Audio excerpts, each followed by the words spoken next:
Let's try that again. Good morning. Fortunately, you couldn't hear that hackfest I just did because the mic was muted, but it is no longer muted, hopefully.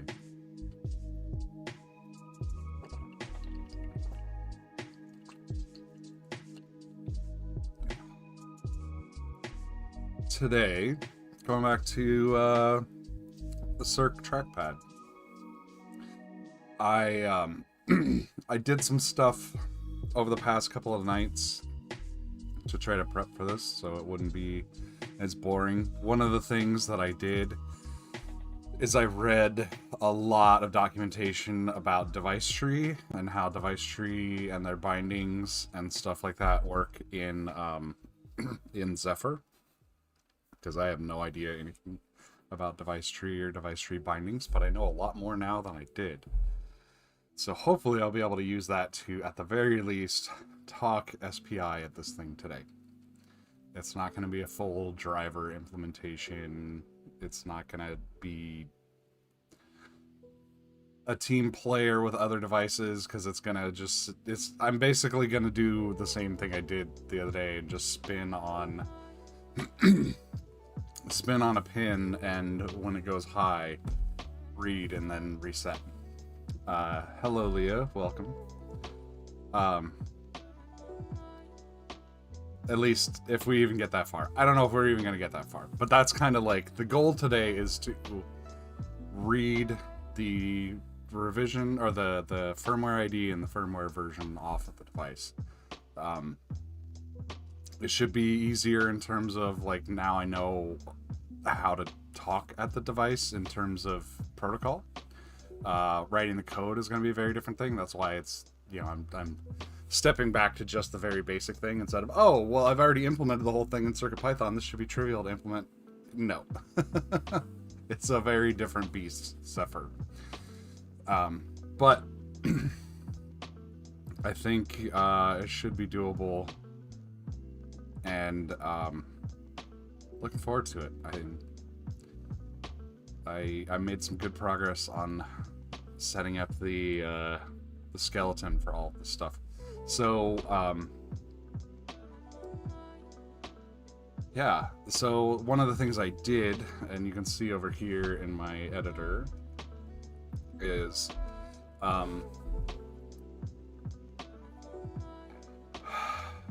sorry, I'm, as you can tell, still drinking my coffee, so I'm just waking up. So I'm not running on all cylinders yet. So one of the things I did is I was reading through the documentation about device tree and stuff like that, and since this is a device tree device that operates on a SPI bus, there are some things you get for free, which can make it easier to write your driver, I guess, because I don't know where I'm going with this. So this compatible thing, this is kind of like a unique key for this this driver, I guess, or this device, for device tree. So I say, hey, here's a node, compatible is this, and it knows that this is the binding to use for that. So this binding describes properties that are required to have. So in this case, if I'm going to define a Cirque Pinnacle device, which I'll probably get more specific about device numbers and stuff in here, because there is actually like a pattern that you can use. It will work, you know, it'll say, hey, you know, we need a data ready pin, right? Because the chip select or the device select or whatever, I think is built into this SPI device thing. So that's already required. So you have to specify a pin that you're going to use for the chip select or the device select, and that actually informs the driver then how to, when it wants to talk to that device, how to talk to it or how to select it, which is really cool. I don't have to do that myself. This is just configuration that the, you know, ultimately the driver will use to say, you know, what's the data ready pin, and then I'll make the driver spin on that. Hang on, my music's still a little loud. And then this include SPI device.yaml thing, what that does is it has these bindings already from Zephyr that say, like, okay, the max frequency of the SPI device, and a label, and this reg is like a what the device ID is or something like that. I don't know how exactly it works with SPI, because SPI, the device select, is out of band on a pin rather than in band in the protocol, but whatever. But this on bus thing, what it does is it allows, when you're creating a child device on the SPI controller in device tree. This is all device tree stuff, by the way. And I'm doing a terrible job explaining it. It's really complex, but the documentation actually makes it fairly clear. It's just a lot to get through. The SPI device, or the SPI controller, will look for, you know, if you say, hey, I've got this device, it's a Cirque Pinnacle. It'll go, okay, that's a Cirque Pinnacle. But what we need is on-bus SPI. Or, in the case of, as you might see over here, the I2C version, it includes I2C device, which, as you might guess, has on-bus I2C.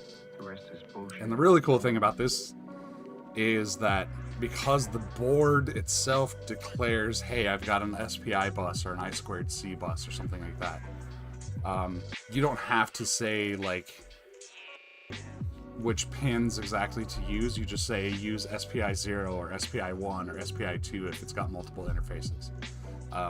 And you can even do things like, as the controller maintainer, I guess, is to have, like, kind of like, this is the standard one to use, so just use SPI foo.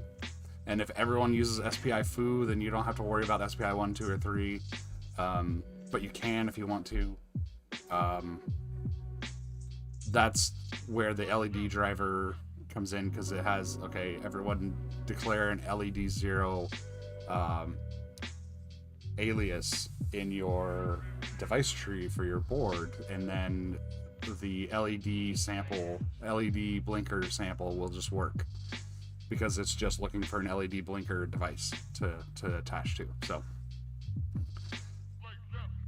it's a lot like CSS in that it's a big tree of things, and you're using selectors to kind of define things. I don't know. But ultimately what it means is, in theory, I can do in this main.c, so this is, I just copied the LED driver, or LED, the blinky thing. What I can do is this, okay, so you LED 0 node, you know, DT alias LED 0. So that DT alias is saying, like, select the device tree node with this alias. And then if it's like, okay, does it have a status? Great, then use these things. And then down here, you const struct device, and then you device get binding LED 0. And what that does is that returns like a struct that you can then call methods on, or call functions, or pass to functions, I guess. And it will have the binding, have all the data you need and all that stuff. And since this is C and it's all macros and stuff like that, it is, you know, this device get binding, if I were to put, instead of LED 0, put GPI 0 or something, if that's even a thing. Or it wouldn't be, because if you look up here, LED 0 is defined, so we would have to define GPIO. But, like, if I did, that'd be an improper type. Like, it just wouldn't work. It wouldn't compile, I don't think. I'm still very shaky on how all this stuff works from a, like, runtime versus compile time stuff, but yeah, that's a mouthful of words that describe kind of what I did over the past couple days to try to get this ready for today, because like I said, I didn't want to just sit here reading documentation on my iPad, you know. Like, literally I just sat and read like 20 pages of documentation or something like that, just to try to get an idea of what's going on here. So yeah, that is that so far. It was fun, kind of frustrating, makes my brain hurt because there's so much going on here, but yeah. I also have a proper dev environment. I said before I had a proper dev environment working. What I had was a toolchain environment. This is a proper dev environment. So this Zephyr Cirque is a repo that I've created, and I can now write code in here and build it, and it works. One thing I need to figure out is So all of these directories here are pulled in by West when you do West init and West update. So I don't actually need to commit any of those, and they're all Git clones anyways, so they would get cloned as, or pulled in as submodules. So I probably need to add those to like git ignore. But I've got this Docker compose that drops me into a shell specifically with the Zephyr build environment, and then I have a shell for it over here where I can look at things. So one thing I found out also is there are a number of I2C and SPI devices already defined in here, so I should be able to cheat off of those a little bit if I need to, in order to figure out like how is this supposed to work, because ultimately this is just a sensor. So like if you look at here, it's the directory Zephyr TTS bindings sensor. I really wish you could see my mouse pointer. I need to figure out something for that, because I gesture with my mouse a lot and you can't see my mouse pointer. But you know, so I can go look at some of this stuff for inspiration or how does this work or whatever, but I'm going to try to not do that as much as I can, at least to start. I'm going to go through docs and see. So yeah, that's where we're at today. So there's this whole section, device tree guide, which was very awesome. Lots of really good info in here. Device tree how-tos. Here we go. Device tree bindings. So this is where I got to the device tree bindings and I made my binding. So if we look at this is my binding. I understand what this p-handle array thing is. P-handle is like a device or a pointer to another another part of the device tree. It's like a reference. It's kind of cool. But you can also pass arguments to it. So one thing I was I think in terms of like, so far I think in terms of like pins on the device, you know, what pins are exposed, but in device tree land it talks about, like, say for example for GPIO, GPIO, instead of being like, oh okay, well this controller has GPIO 0, 1, 2, 3, 4 through 10 through 20 through whatever, what actually is happening under the hood is there's a GPIO controller and it has channels or something, and so there might be multiple of those in a chip, and then you define in device tree, you know, this is GPIO 0, GPIO 1, but that's the controller, not the pin. And then when you want to reference like what pin, you say, oh, it's GPIO 1 channel 4, and that might map to pin 8 on the controller pinout or something like that. So you need to know a little bit of have a little bit of the internals, but it's kind of cool how it like gets that much into detail on how the stuff works. I don't know. I'm learning a lot. This is cool stuff. So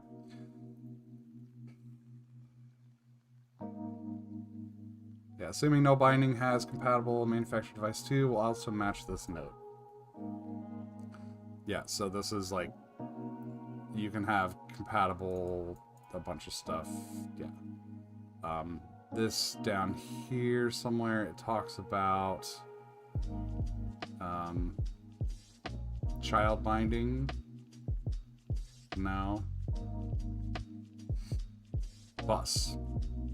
It talks about bus and on bus. So bus is like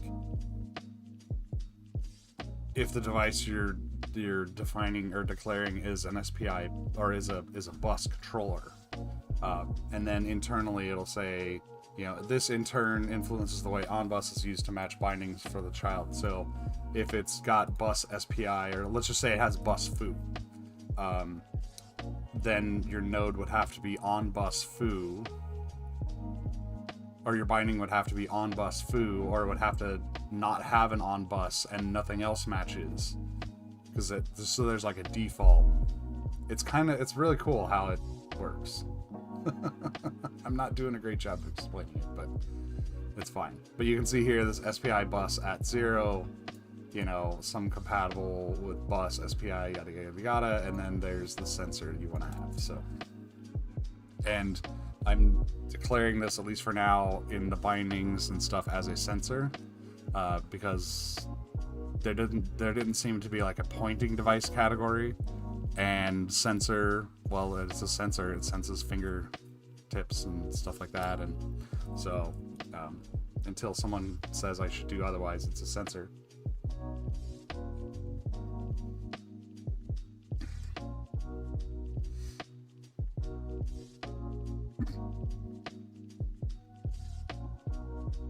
Okay. So inferred bindings. Oh, I didn't get to this part.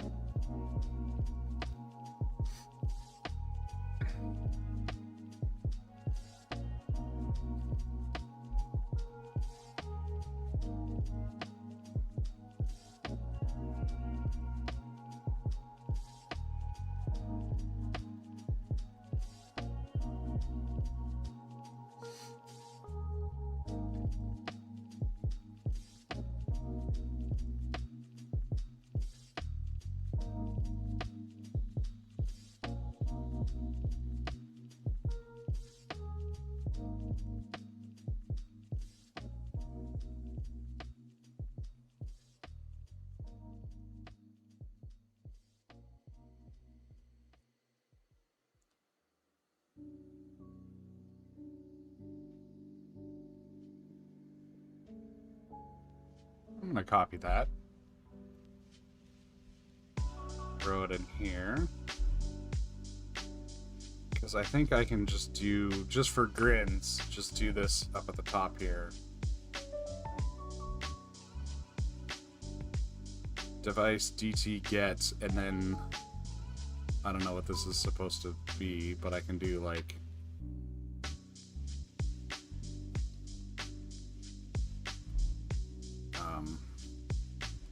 Cirque 0 maybe. We'll figure it out.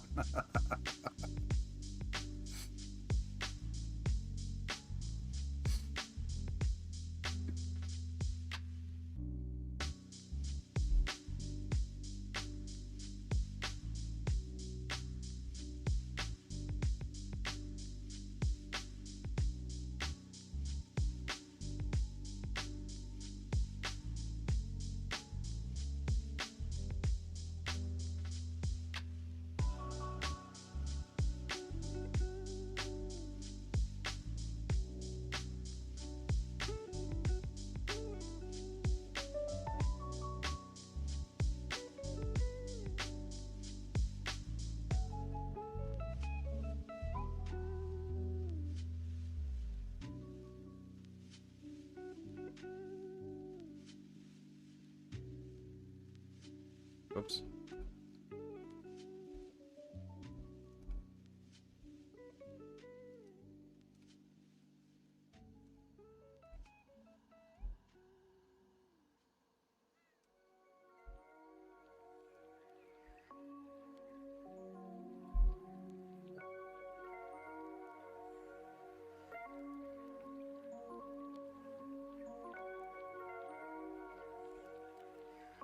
So,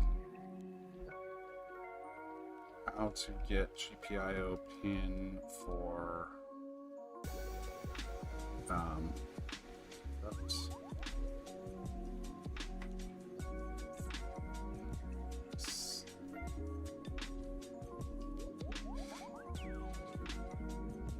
So I might need to do a little more than just get the device. I might actually need to get the device tree itself, because I need the config. We'll see.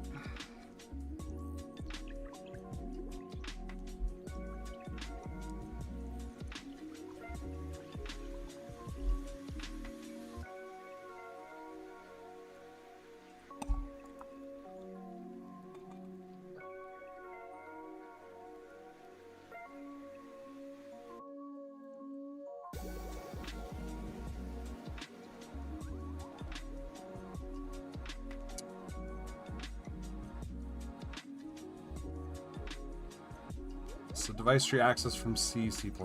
This is one of the things I need here, because I need to access the device tree from C, C++. This is actually not going to be Intel Corp. It's going to be 2021 Jeremy Kitchen. All right.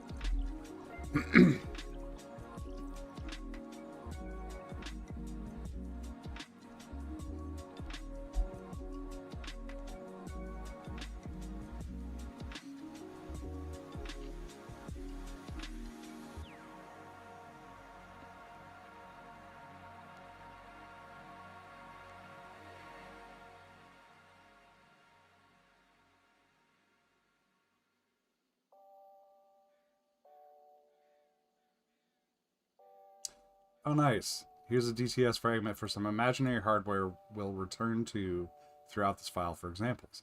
And it's an I2C device, which means I should be able to fairly straightforward. Oh, no, that's an I2C controller, though. Never mind. It's not a device.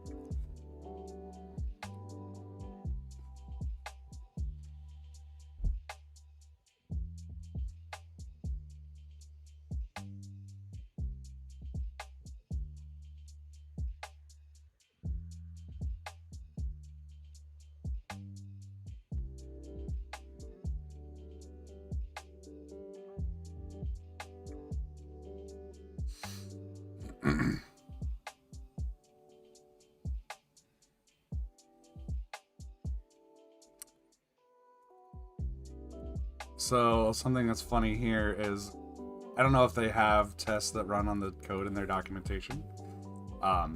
This will give you a compile error. If they did have tests that ran on their code on the documentation, they probably just assert that this fails to compile. But they don't realize that you've got this I2C or I2C1 variable here, but it's being called without, or referenced without the underscore here. So that'll give you a different compiler error probably. Whatever.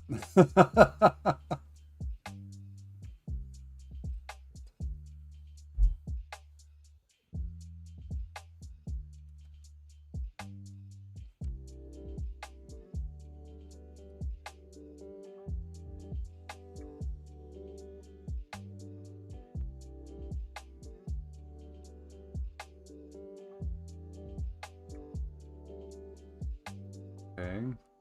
Check if it has a property. Hello, Brick Motion. I think you said who you were on Discord or the other day, and I forget. I apologize. I'm gonna call you Bob.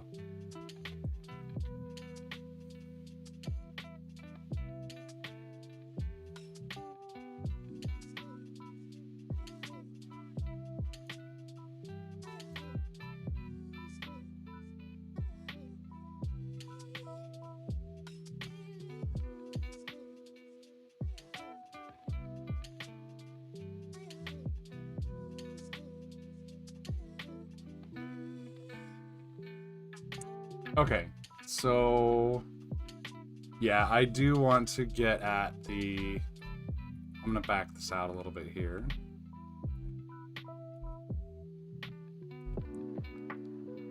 So what I want to do here is, that's close enough, okay.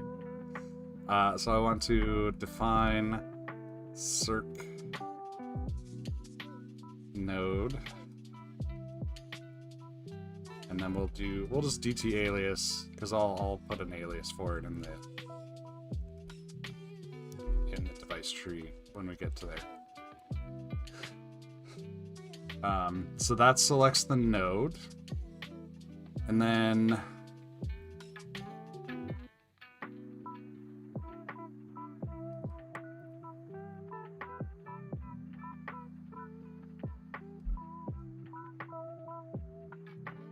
I'm just going to comment this stuff out because I want to look at it but not necessarily have it. So construct, whoops, wrong A.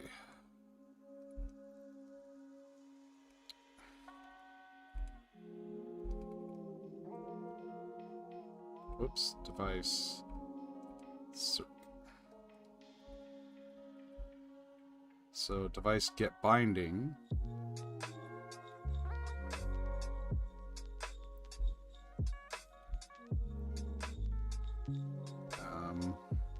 What we want here is Cirque.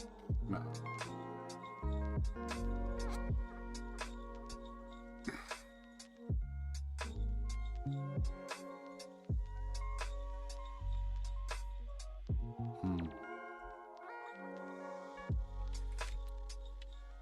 So that is referencing LED 0 here. Yeah, I want to Cirque.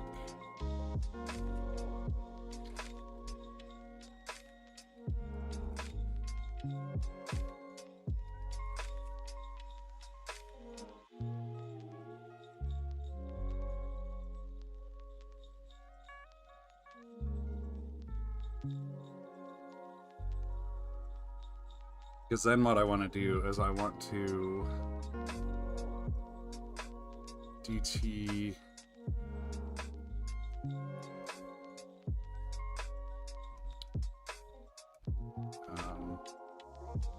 define Cirque IRQ DT prop. And then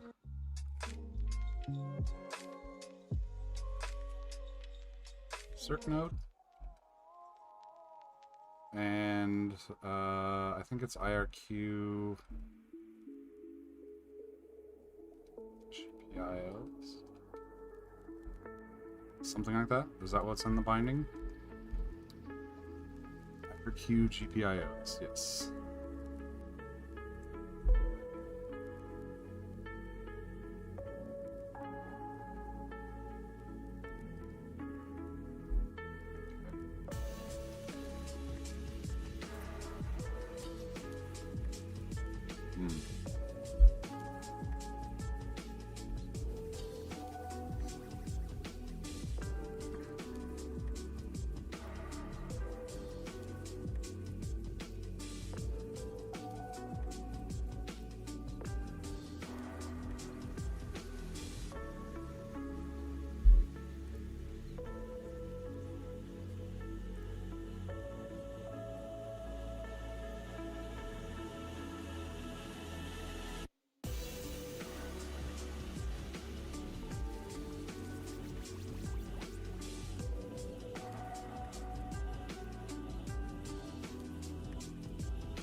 Oh, I want to...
Oh, okay.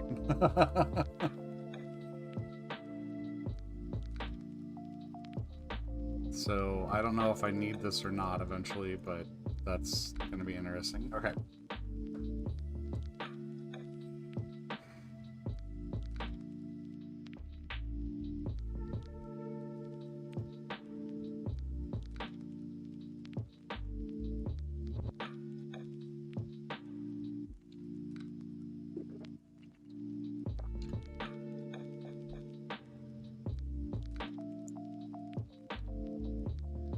Okay, property values can refer to other nodes using another node p-handle syntax. Properties which contain p-handles have type p-handle, p-handle array, yada yada yada. Okay, so I can do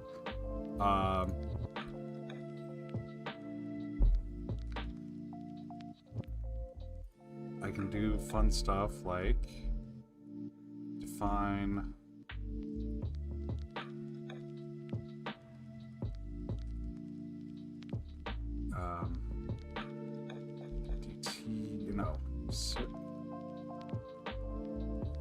IRQ DT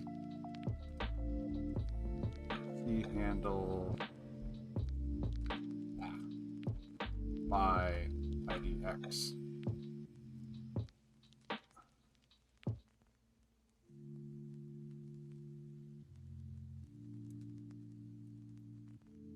Is that a... Okay, yes, so I can do this straight up. So I go circ node IRQ GPIOs, and then I want index 0.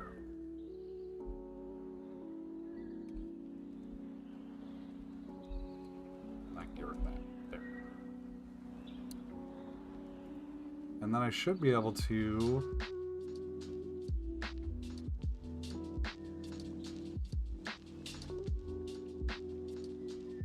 get a node identifier. So that gives me, so then I can do like const struct device, whoops, device interrupt for hardware data ready.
Sure, something like that.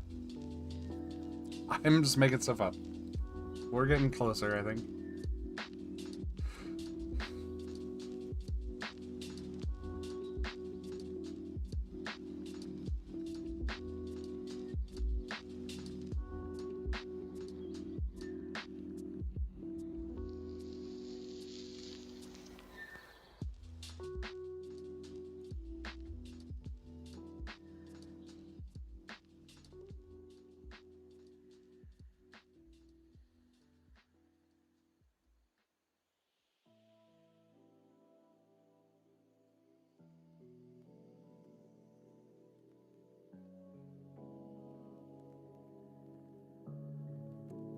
Okay, so this is something I need to pay attention to when I convert this to a driver, because it makes sense. There might actually be multiple of these on a board, or on a device, on a shield.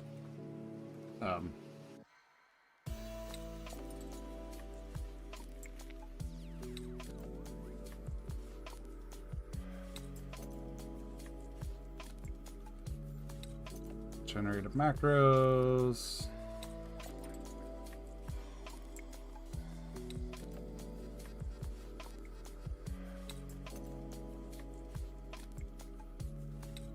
I don't know what any of this stuff is, so I'm going to skip it for now.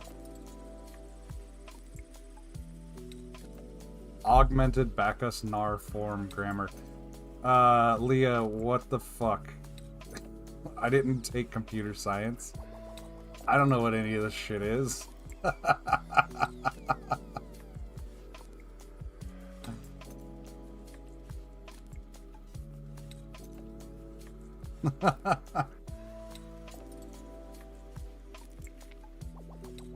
Okay, yeah, I'm just gonna skip right on past that, I think, because, wow. Look that up later, if I need to. Okay, device tree how-tos. Get your device tree and generated header. Get a struct device from a device tree node. Oh, I was, so device tree access from C, C++ at the bottom here, generated macros. It says, this section contains an augmented Bacchus nar form grammar for these generated macros. And I'm just like, those are some words. I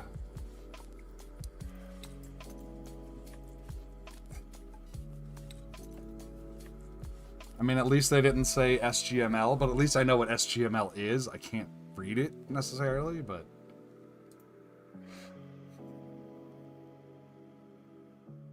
And at least it's not XML, because XML is the worst. But also, a hot take, XML is pretty freaking awesome. It's just horrible. I know, it's probably fairly straightforward. I just...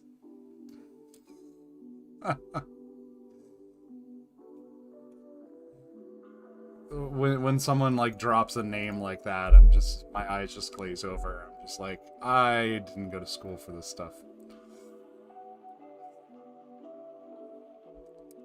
I learned on the job. And you know what? That's fine. Like, 20 years, I did a pretty good job of learning what I needed to know while I was doing it.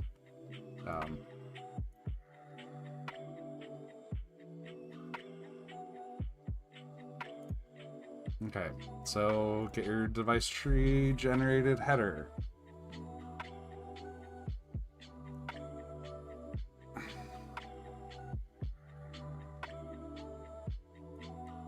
I see, I can do CMake only. I've been meaning to update my channel for ages.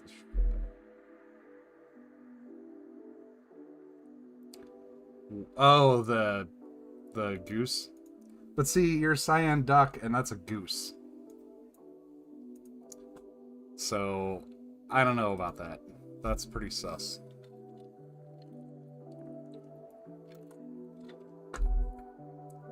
Maybe you're trying to pass yourself off as a duck, and that's why it's a goose? Okay. But in that case, you need a goose with like a mallard band or something to make it obviously a duck. Or obviously trying to look like a duck.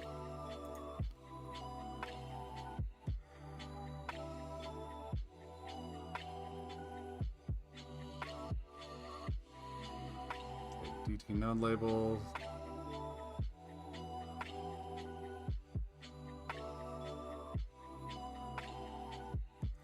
Right, device drivers using device tree APIs. Well, would you look at that? That's exactly what I'm trying to do.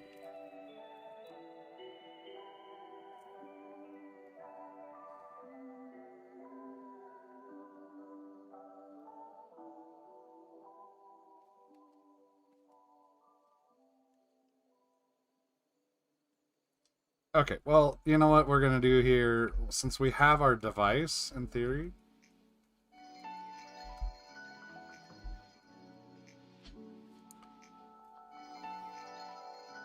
Get a struct device from a device tree node.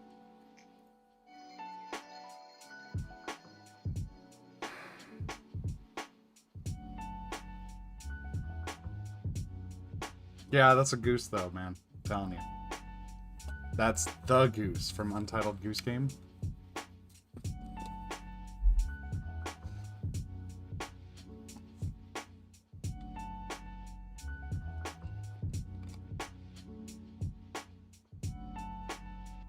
I mean, do what you want.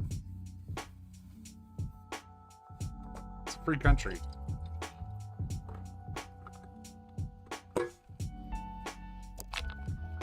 But just know that that is not a duck.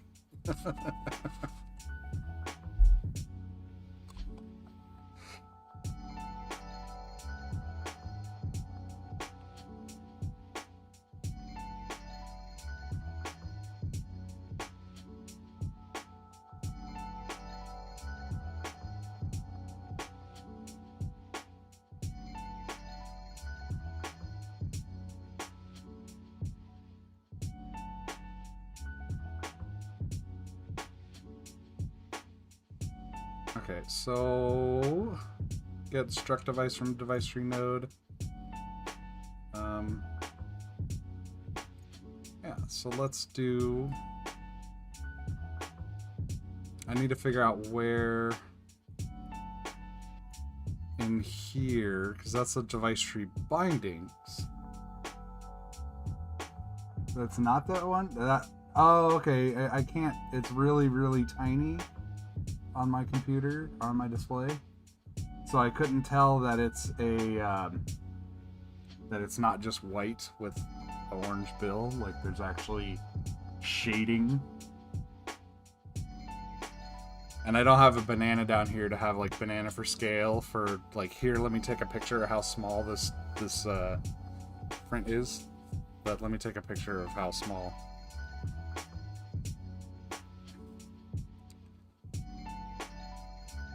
So that's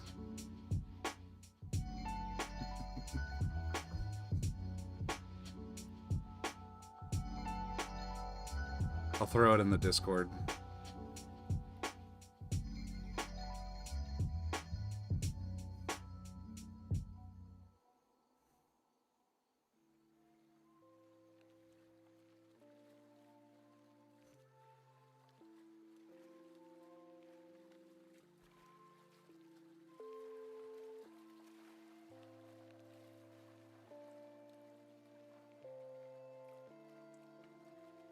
Teeny tiny. Not a banana for scale, but thumbprint for scale. Or thumb for scale.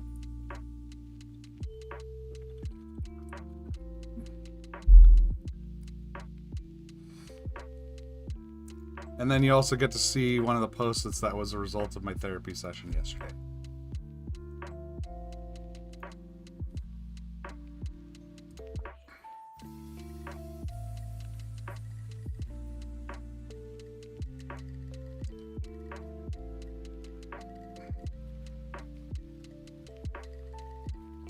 Let's just see if this compiles at all as is. So west build.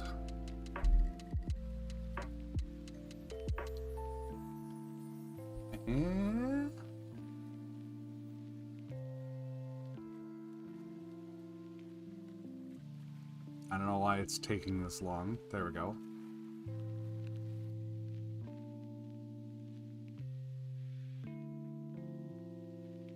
Oh, I know why. Or I know why this didn't compile. DT node has status. So I've got a couple things here. DT node has status. So this needs to be okay. So that's one thing. But also it probably won't compile because there's no device. It can't actually find the device node.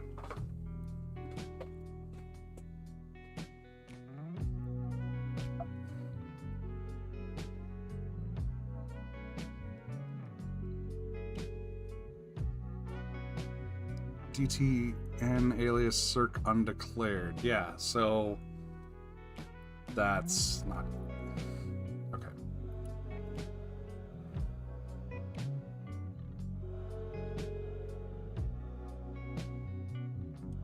Let me see where this is supposed to go. Okay, that's a device tree file. What's the file name? This I can cheat with. Whoops.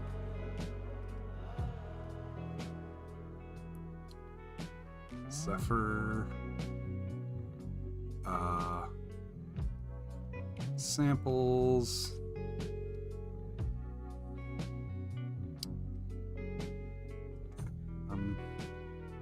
Not Hello World. Basic.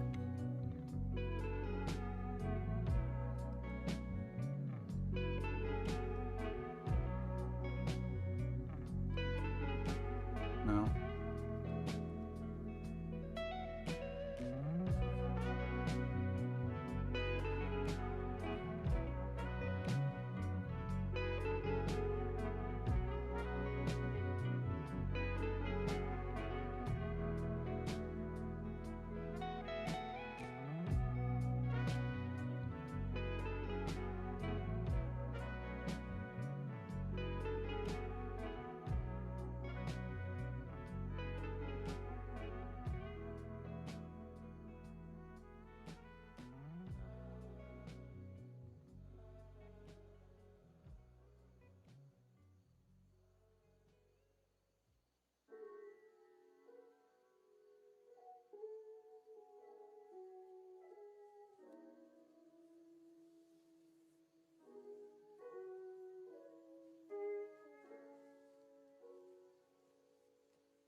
Oh, these are all conf, not device tree files.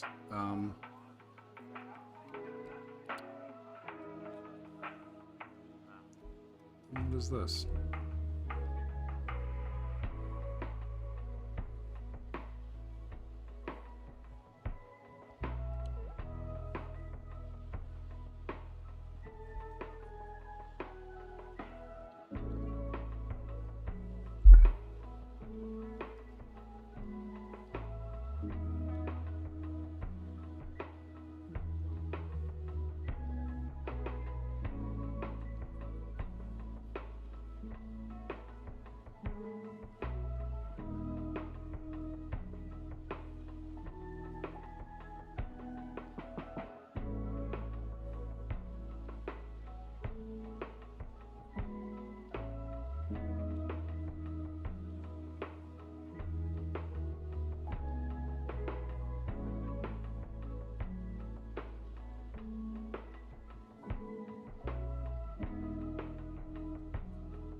Okay, sample sensor ADXL 372.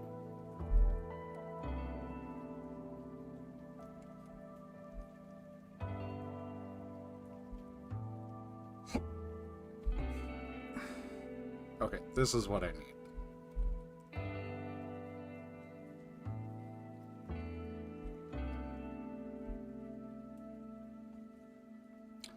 So that needs to be in just boards / Cduino shao overlay, I think.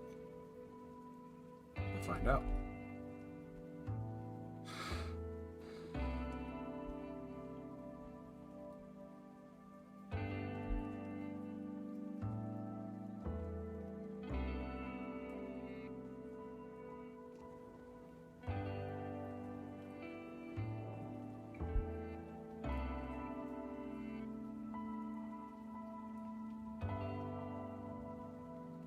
Status equals okay. Clock frequency, I squared C. Oh no, wait, this should be not I squared C 0, but SPI 0.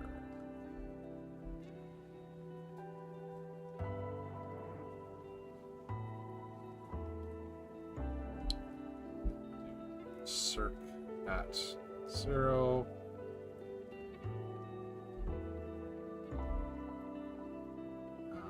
Compatible equals circ.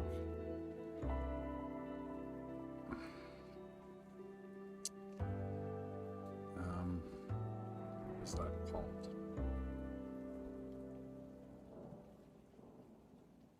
Pinnacle.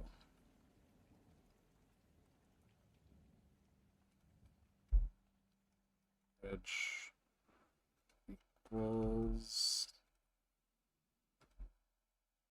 0. I don't know. Well,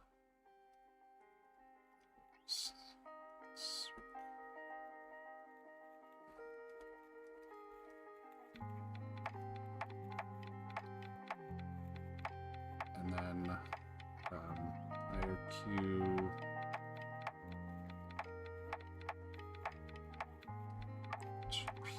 GPIOs equals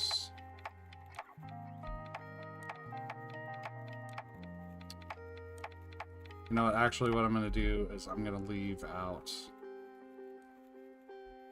so I'm going to put this in here, GPIO 0 1 1, I don't know.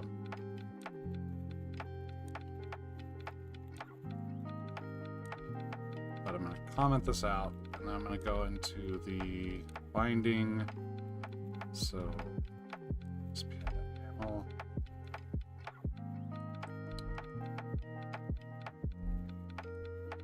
So I'm not ready for that just yet.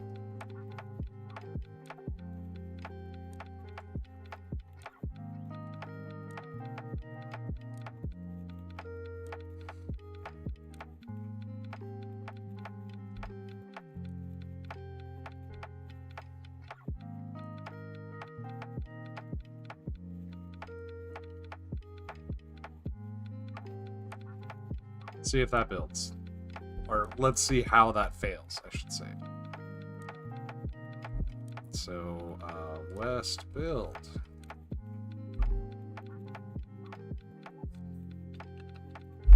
Did I even save any of that? Okay, I did. Oh, wait. One thing I forgot to do. I need to call this Cirque.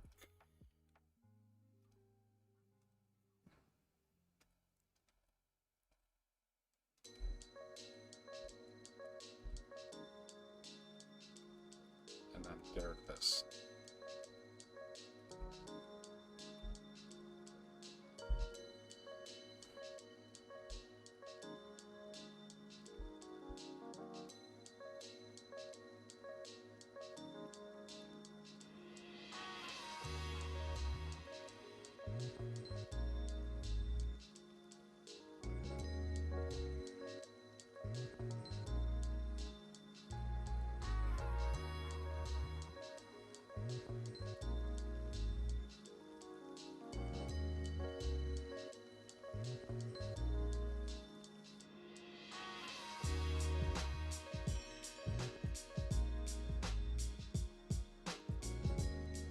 It's not DT alias.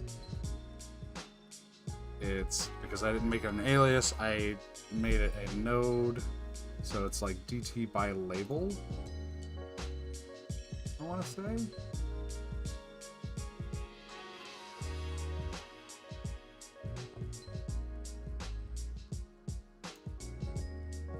By node label, DT underscore node label.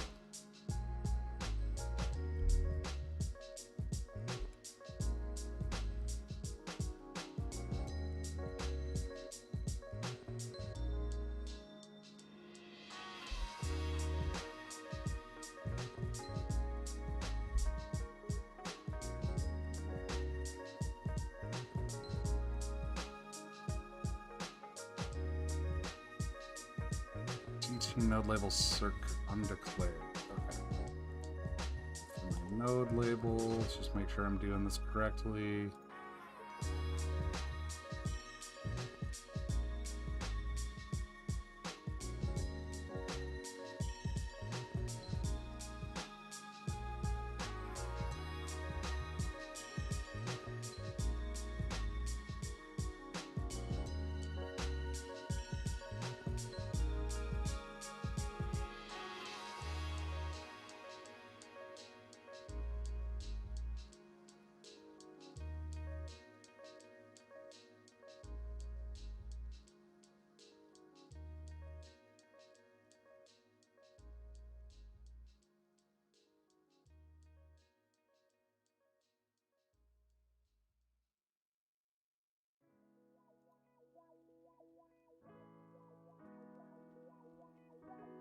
Okay.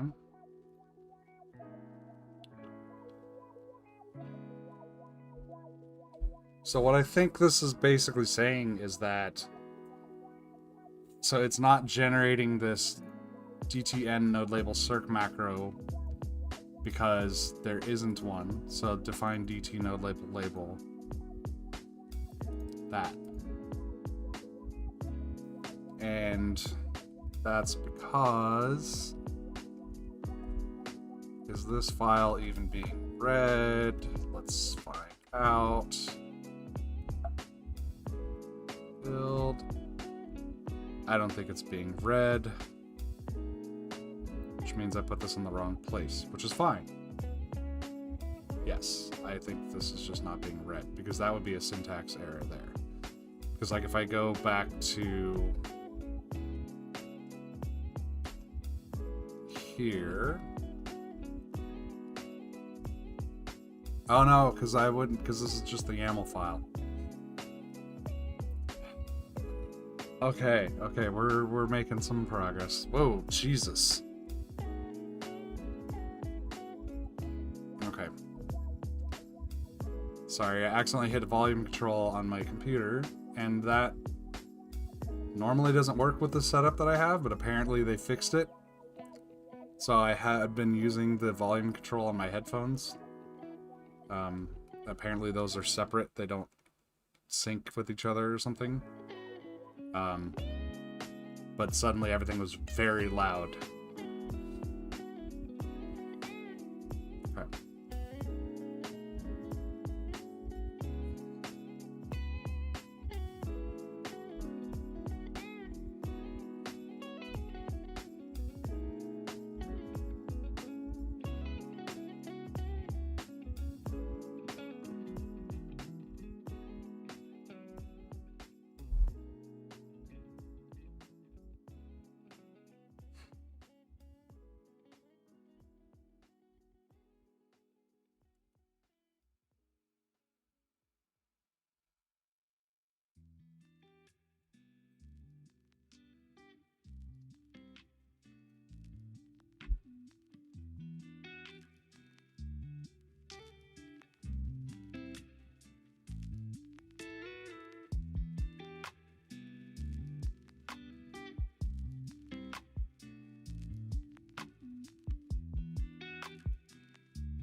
Hmm.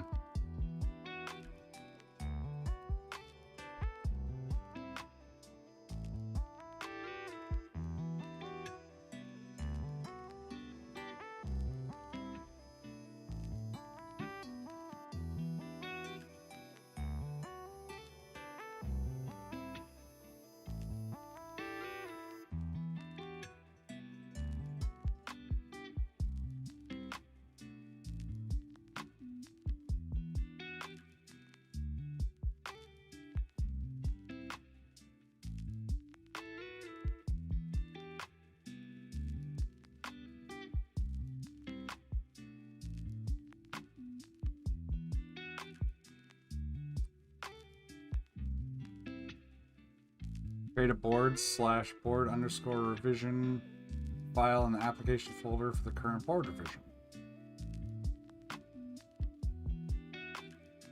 The board revision will be merged with board.overlay file, or if this file also exists. So, why is this not working?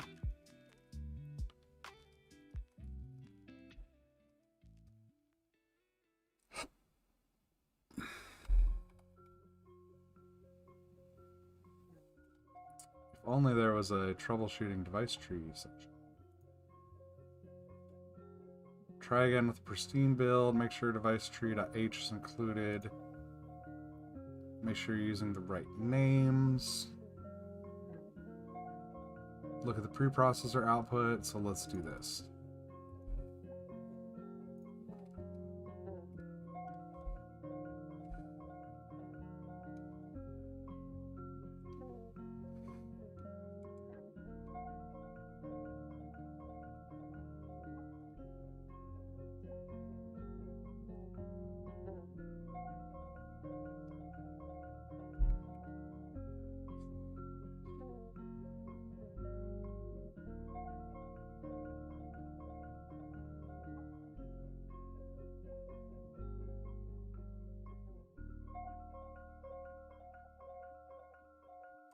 Unable to parse input tree. Okay, here we go. This is more like it.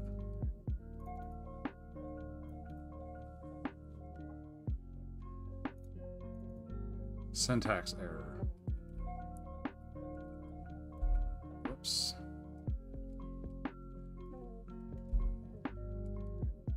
Okay. Whoop.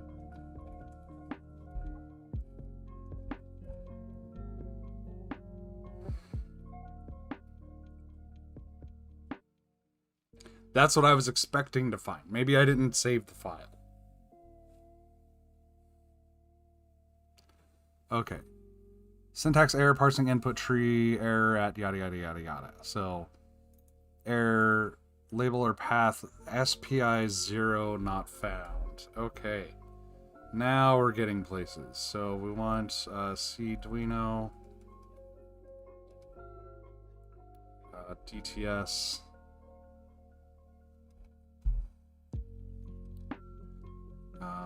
SPI 0? No.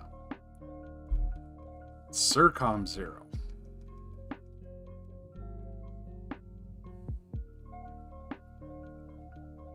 Because that's the SPI.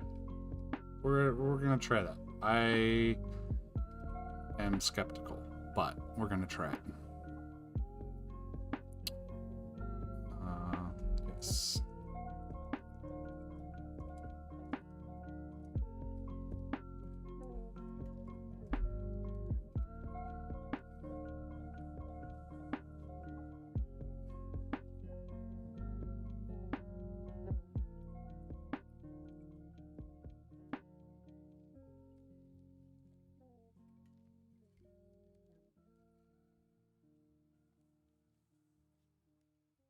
Okay, so found my overlay.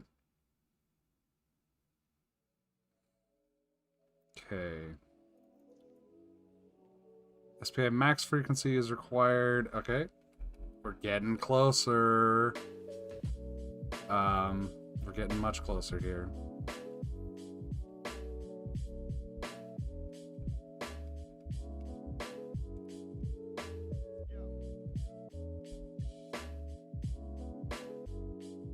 So And this shouldn't be I2C bitrate standard. That should be...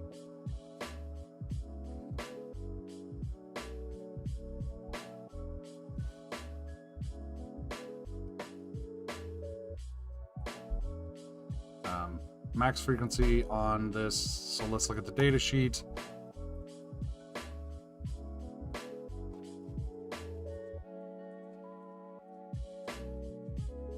I think it was 13 megahertz.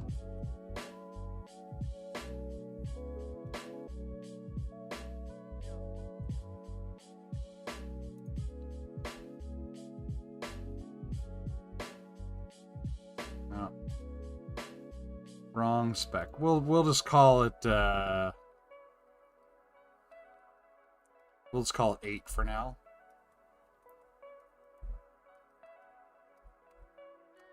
I know it's higher than that, but that's fine.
Wow, there's a lot of... So, Nucleo F030.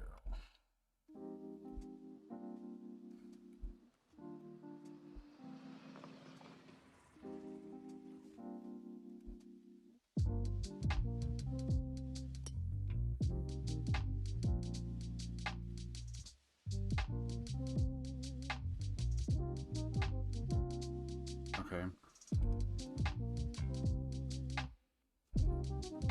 I don't think I need that. And I don't think I need this either.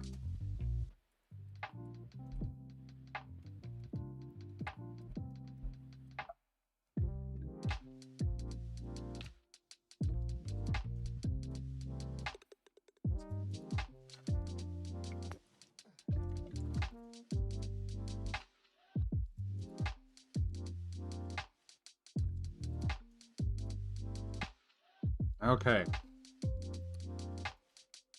Syntax error.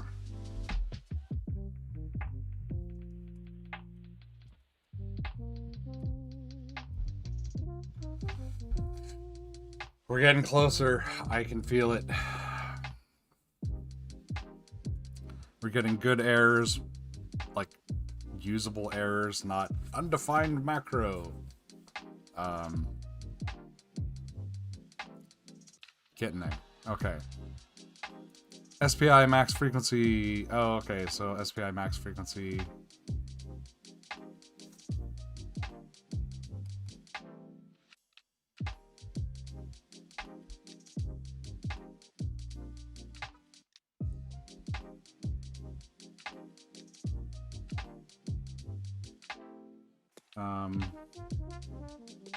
Okay. SPI device.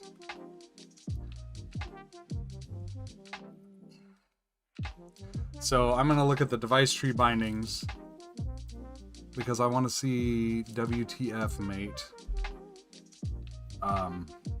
SPI max frequency. Okay. Where's max frequency requirement coming from? From the previous one.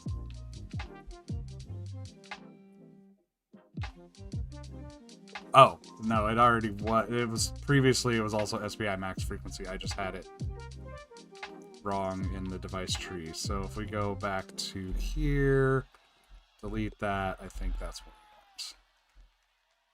Okay.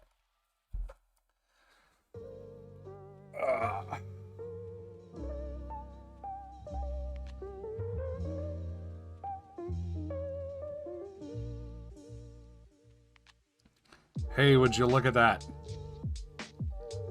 Okay. Warning. Node name for SPI buses should be SPI.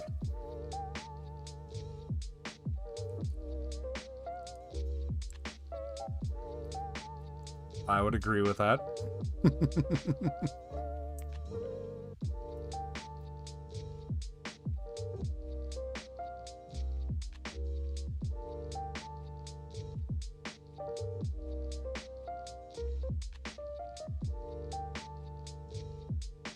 Building application. We're getting there. I think we're about to have a successful compile.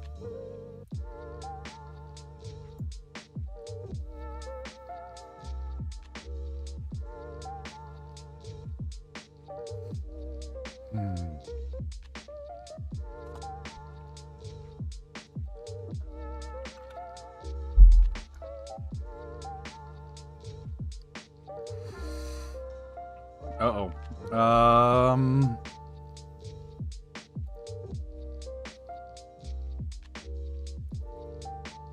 Interesting.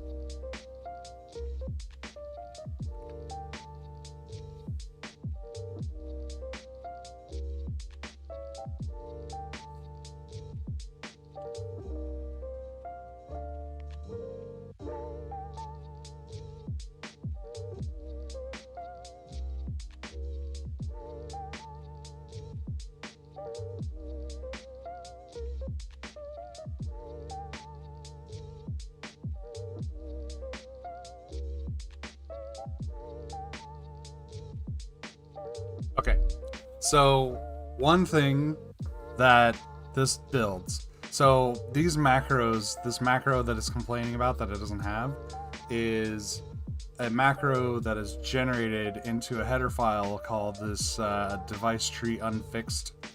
So there's device tree.h, which has just the generic device tree API. And then there's device tree unfixed.h, which is the generated. So by unfixed, it's like, it's not a fixed thing. Like, not that it's broken, but it's not fixed. It's variable. But it takes the device tree and makes a shitload of macros, generated macros for everything you could possibly want to do with these. So what I can do here is, so what this is probably doing is it's device get binding. The circ node thing is probably, you know, it's converting this into a call to a macro, or it may even be a function. I don't know. But this is kind of like the under the hood, how internally in the device tree unfixed file, it's referencing this circ, this device. So what that means is we can look at this device tree unfixed file to see what it actually is generating. So I can look for circ in here and then find, okay, so we've got some stuff here. So here we go. Node's full path, define yada yada yada yada yada. So it's looking for that. I'm just gonna throw this into, I was gonna say, I'm just gonna throw this into a text editor real quick. Where do I have a text editor? Maybe right here.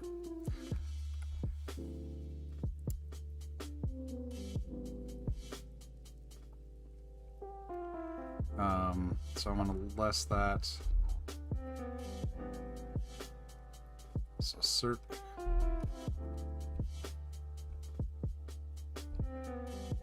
node identifier DTNS SOC S circom blah blah blah blah blah S circ 0.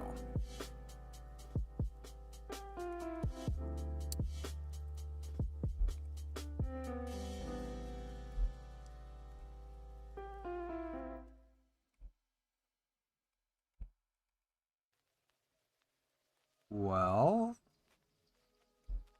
it's right there.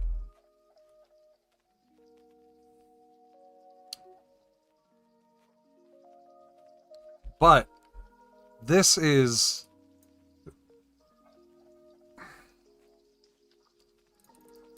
coming from C. So this is after the preprocessor is run. So this define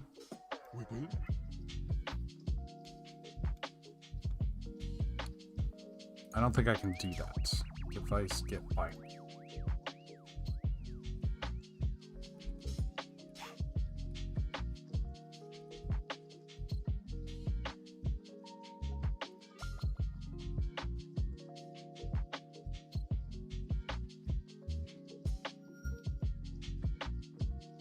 Once you have a node identifier, there are two ways to proceed. The classic way is to get destruct device by combining DT label with device get binary.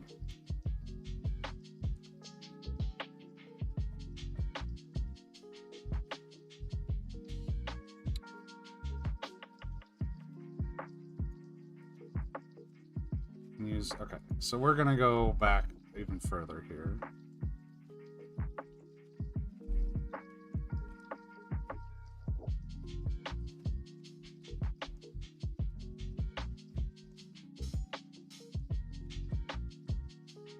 And we are going to, instead of doing this device get binding here, we're gonna declare this at the top here. So we do const struct device circ.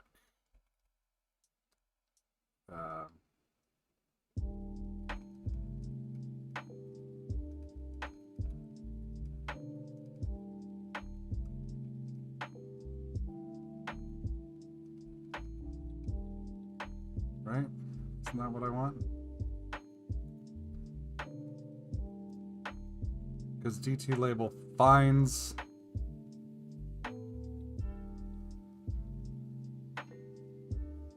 oh no.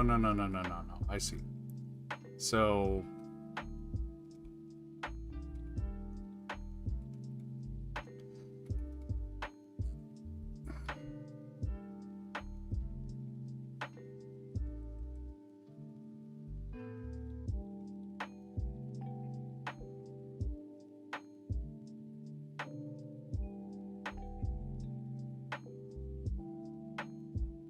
I think so the node ID, when I think of node ID, I think of it being like 1, 4, 10, whatever. I think it of being an actual identifier that you can then look up.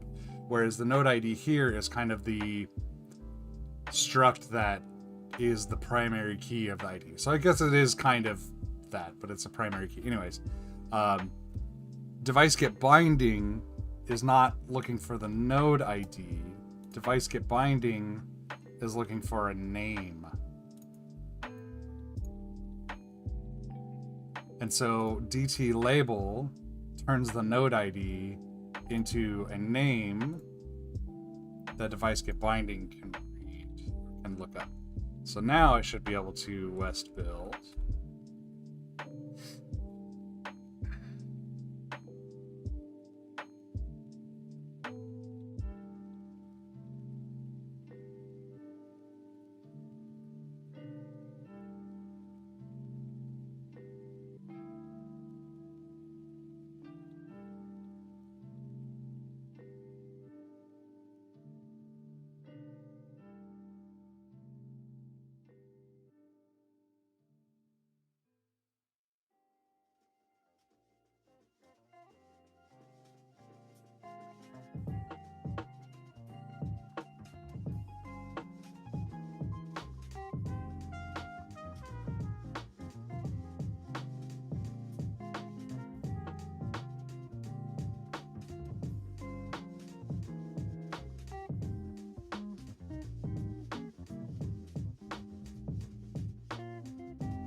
while this is going, I'm going to change the music just a bit.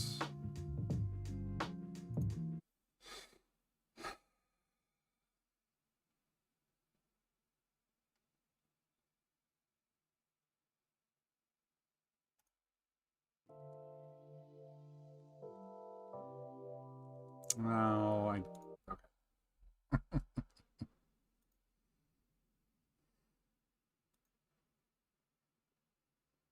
Nighttime ramen, okay.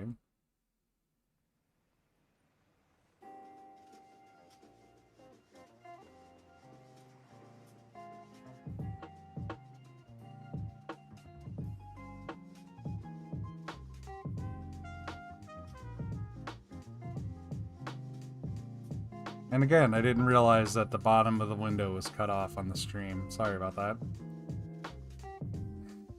Or maybe that just happened.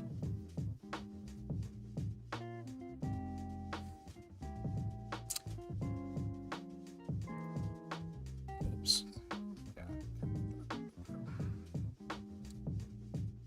You can get one more line there. Yeah, alright.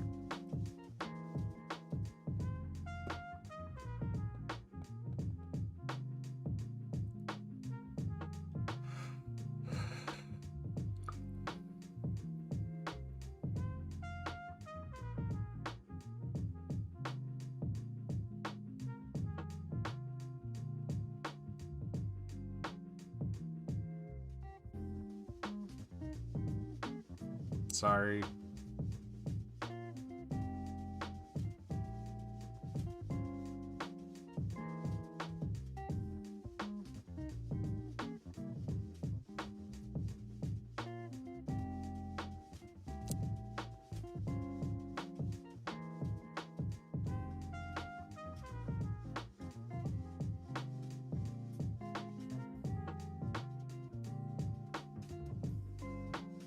I mean, it was only a few lines that were cut off, I think. So it wasn't like half of the output, but still. My command line, at the very least, was cut off.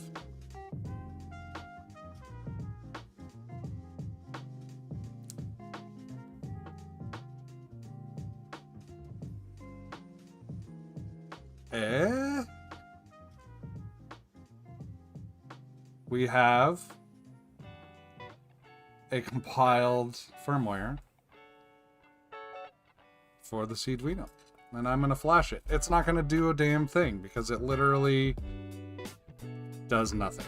It instantiates, it grabs the device and then is like, okay, cool, and it's done. But right now I have the Blinky firmware. If you look at it, ignore this green blinky here because that's the battery charging circuitry on this dev board. But this is the blinky sample application, and it's running. So in theory, if I flash this firmware, that'll shut off and never turn back on. So let's try it.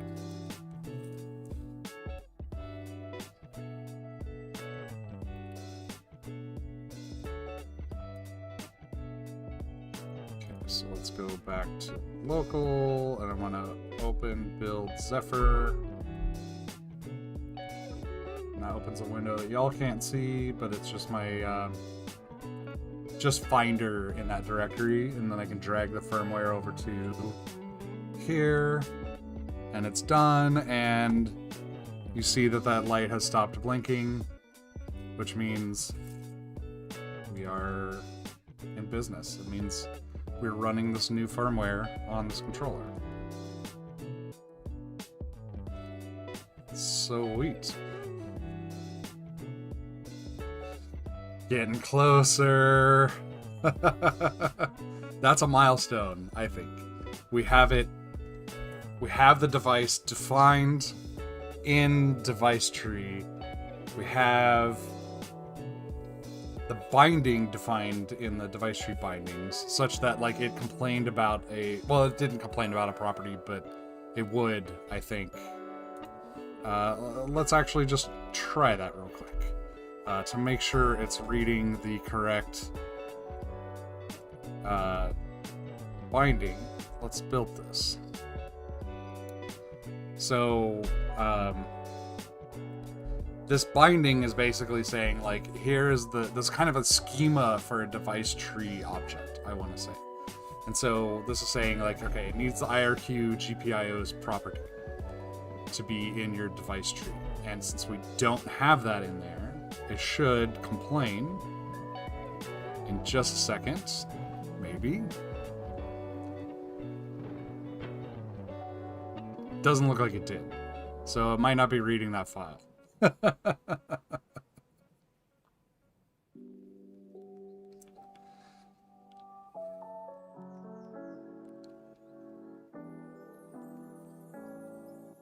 Yeah, because it should have complained right in here somewhere. Well, or no, wait, did I actually? The dreams. I didn't. Cirque Pinnacle.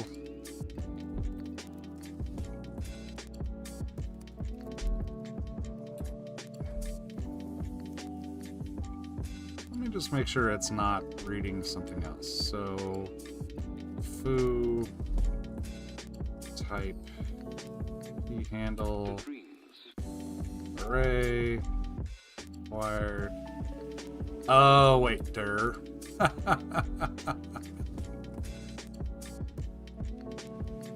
Right there, that's why I didn't complain.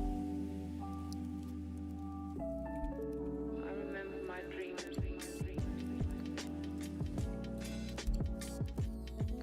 Let's change this to required true.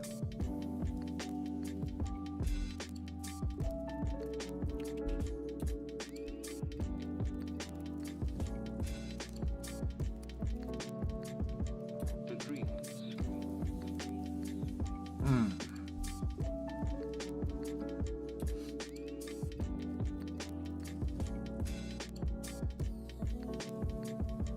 The dreams.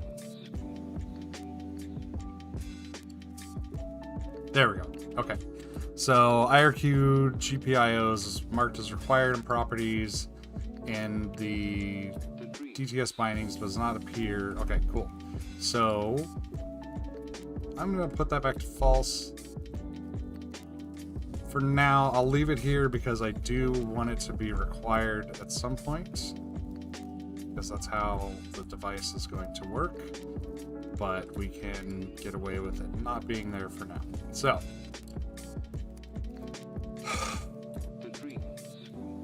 all right, now we should be able to just look at, so we have our SPI device, so we should be able to Zephyr SPI API.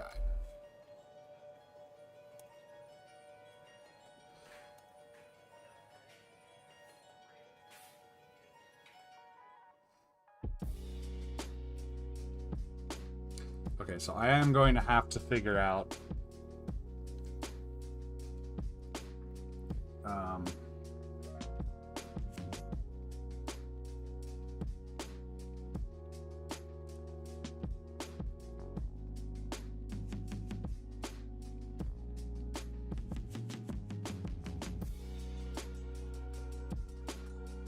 CS GPIOs.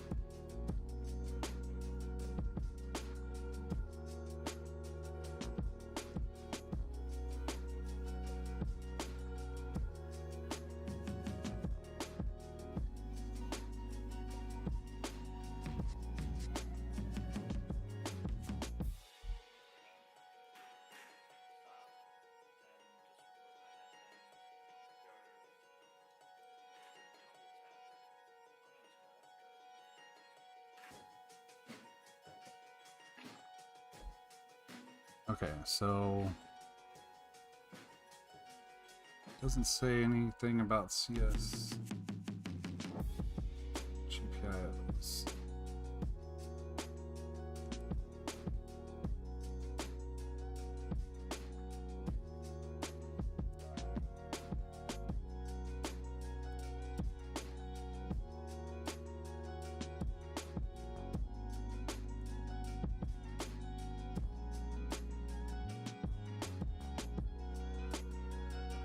So I think we want CS GPIOs here to be GPIO 0 or whatever, and then 1, and then GPIO active low. So what we need to do is figure out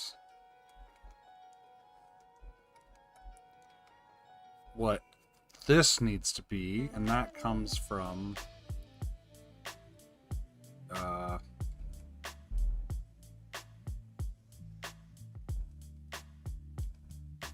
this. So GPIO. Okay. So here there's port A 17, port A 18, port A 19.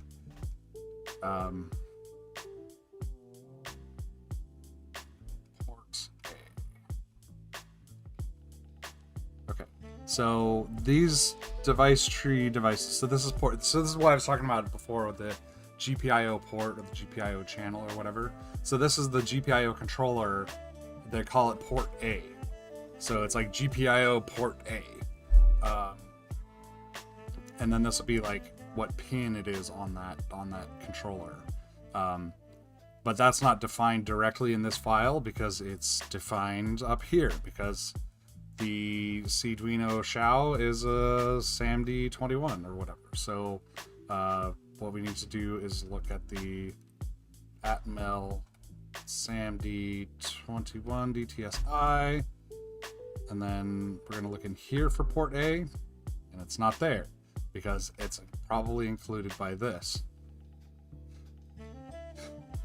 So SAMD2x.DTSI port A. There's port A and port B. So GPIO cells 2, GPIO cells 2. Thing is, I don't know what the pins on. Oh, you can't see this. The pins on the actual controller, how they map to the port A stuff. So there is a. Oh wait, this actually might actually just tell me straight up. MCU has 6 Circon-based SPIs.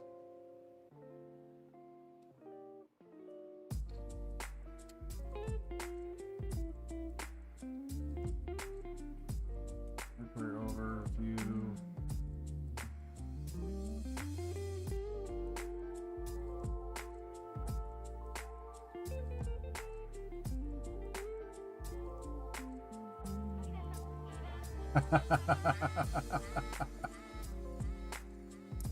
Look at the last committer to this file. That name is familiar.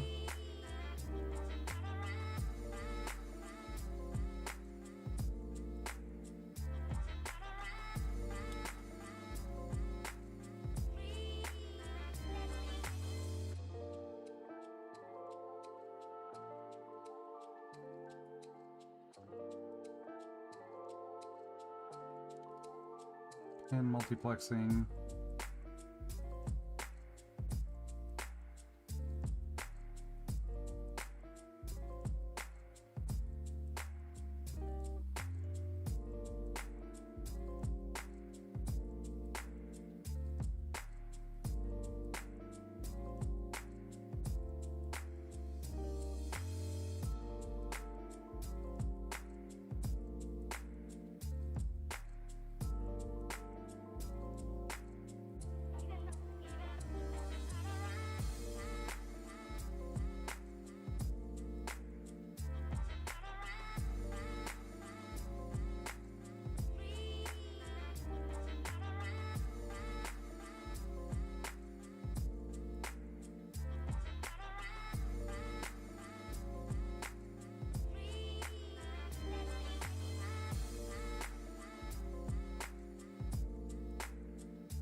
Okay, that's fine, but I want to find the...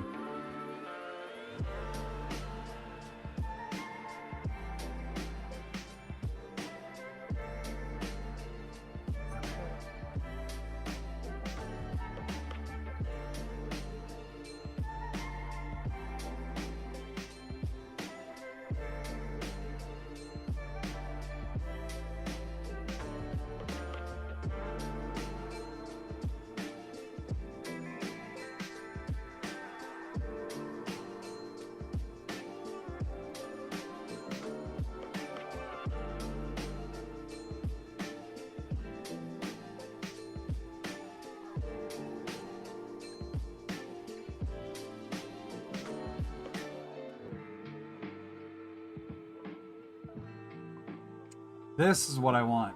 That's PA7, PA6, PA whatever. But I want this for the Arduino Xiao. So, Arduino. Well, it's on their wiki, so this is the wiki. Pin map.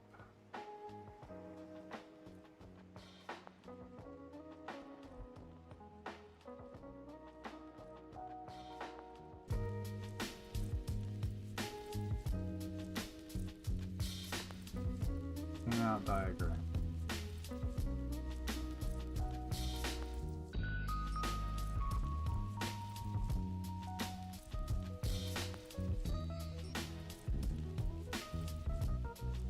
There are two documentations on the usage of it, but oh, I see. No.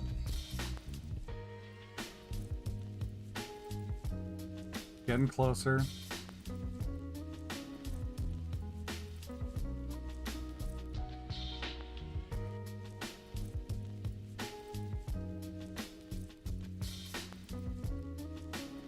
In-out diagram.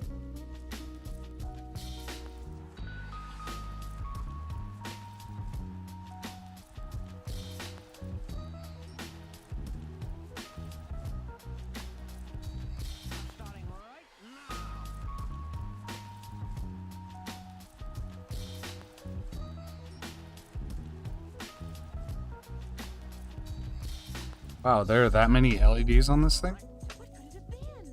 I don't know, but let's get out of here. Oh yeah, there are. Okay.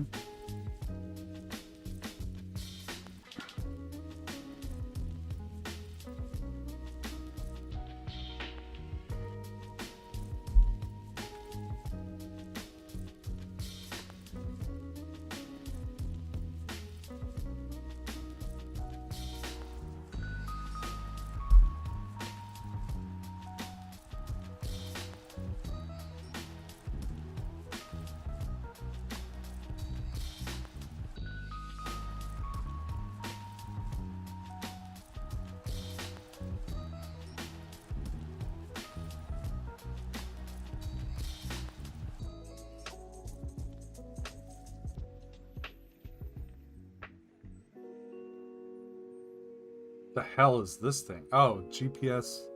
Oh, I see. It's reading a okay. Registers, single cycle IO bus. Great, this is not what I wanted.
You know what? I am going to YOLO this.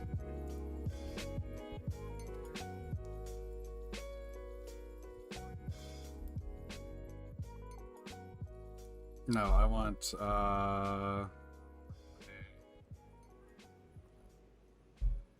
am going to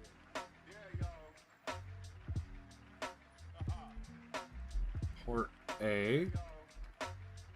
And which port did I do for select? I think it was, or not port, which pin? I think it was the lower right one here, which is pin 7. So we're gonna try that. Because the worst that happens is it doesn't work.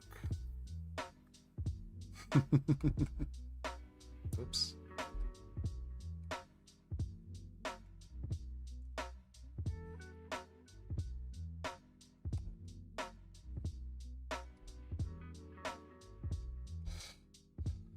Okay, main.c. Okay.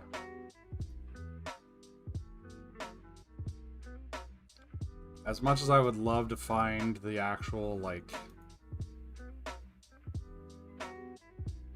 this,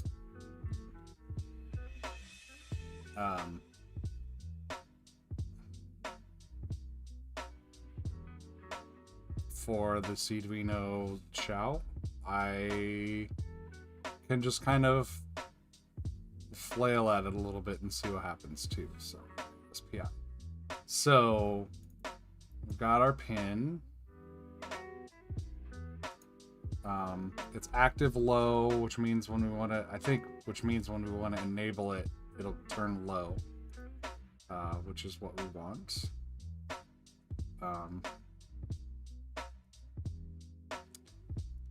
Where do we set the phase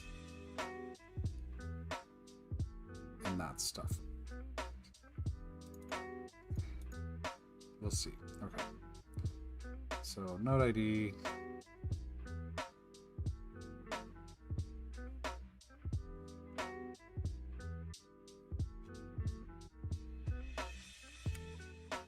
Validate SPI is ready. So let's do if SPI is ready. SPI DT spec.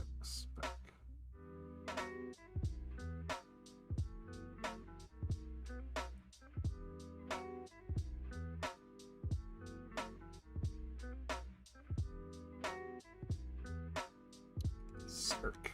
Why not? I don't think that's going to work, but we'll see. Then we want to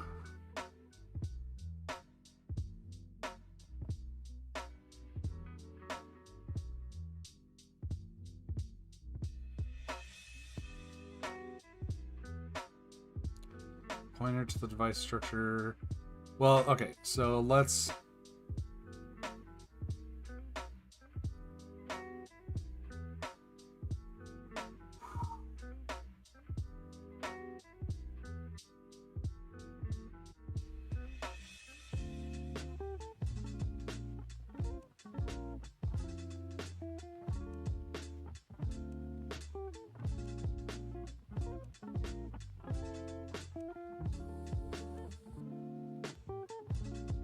SPI DT specs, spec bus, spec config.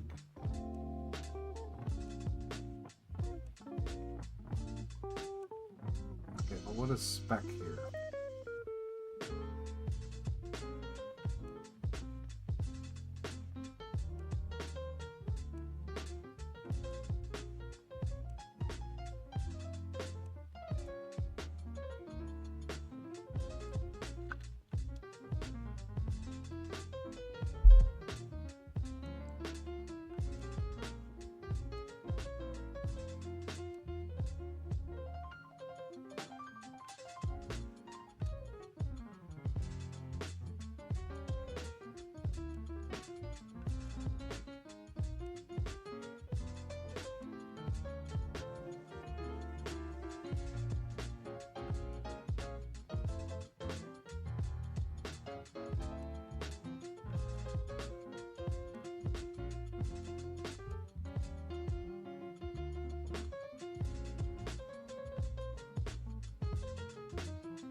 Okay.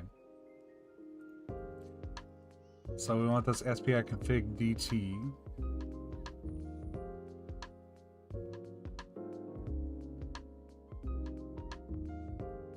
No. Structure initializer for SPI DT spec.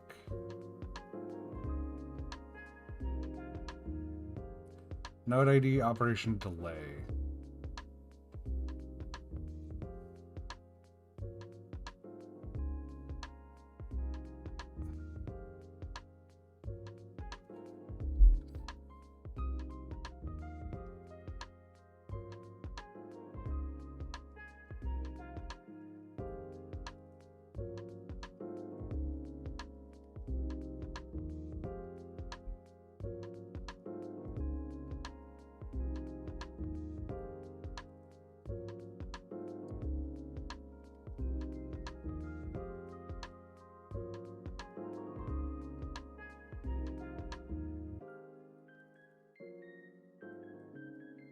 So we want the circ node. Operation is a bunch of stuff ordered together, so we want SPI operational mode.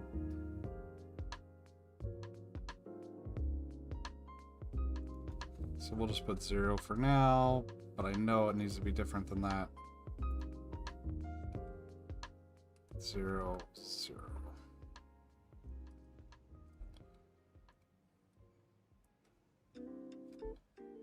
And then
so if it's ready, then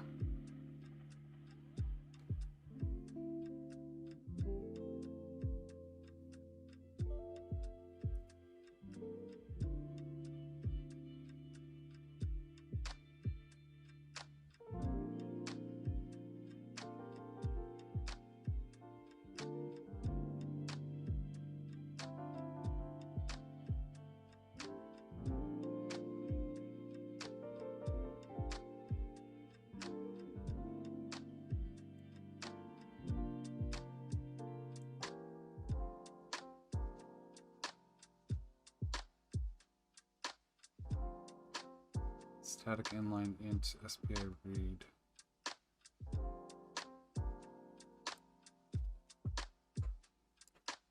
Okay, so I do need a config and a spec.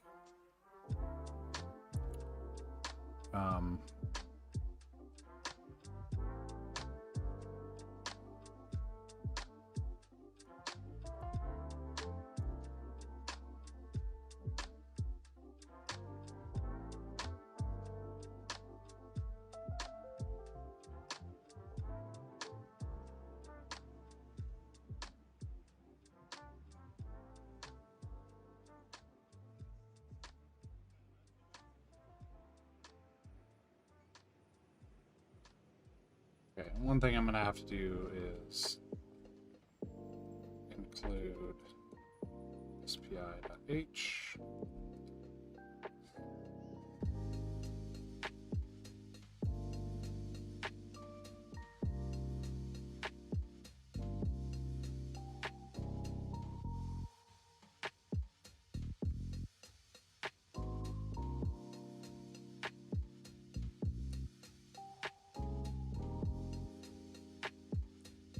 So this is a little confusing.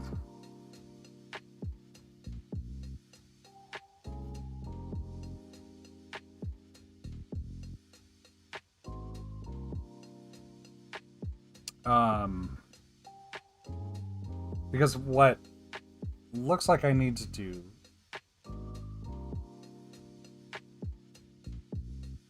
is I need to get this SPI config DT, but I passed the node ID, the operation and delay there. But I also need to get SPI DT spec get, which node ID operation delay. So I'm passing the same things in twice.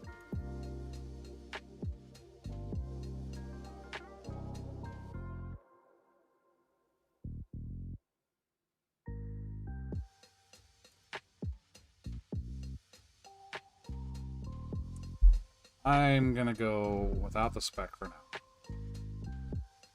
And we're just gonna, because we don't actually care if the SPI is ready or not, just YOLOing it, let's just do this. So, const struct config, no, SPI DT config, or SPI config.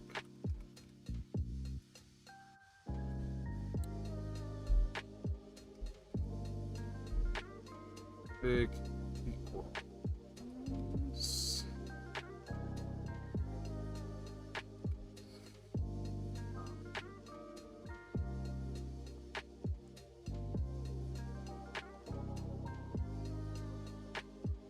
SPI big ET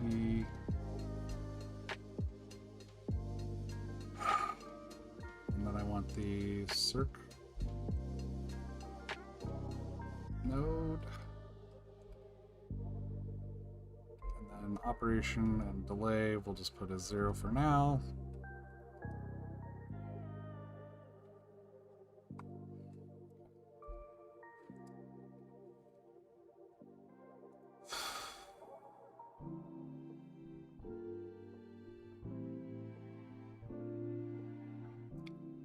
And I just want to read a byte off of this. SPI buff sets.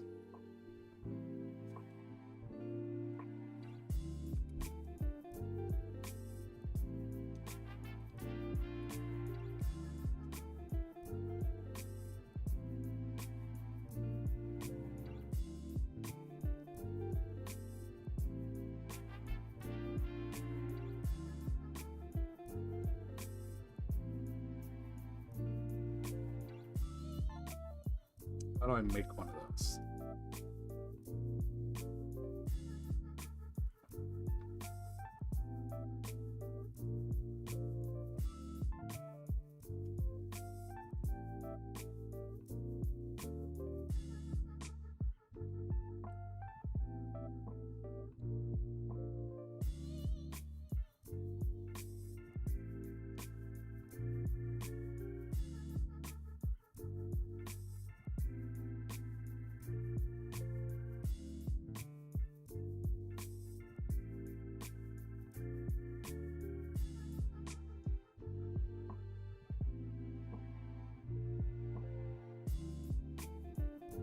You know what it is? It's banana time.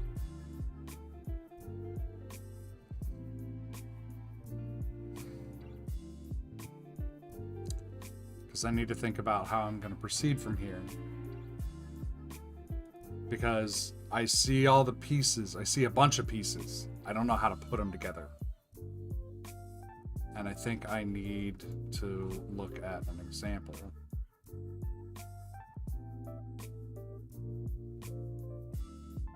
but I also think I need to give my brain a few minutes to kind of take in what I've been learning today.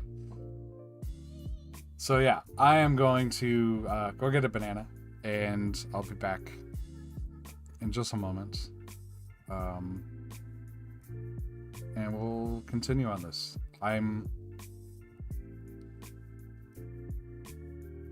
We're getting closer and closer, and I think I'm learning enough about the pieces here that when I look at code that's using it, hopefully I'll be able to recognize.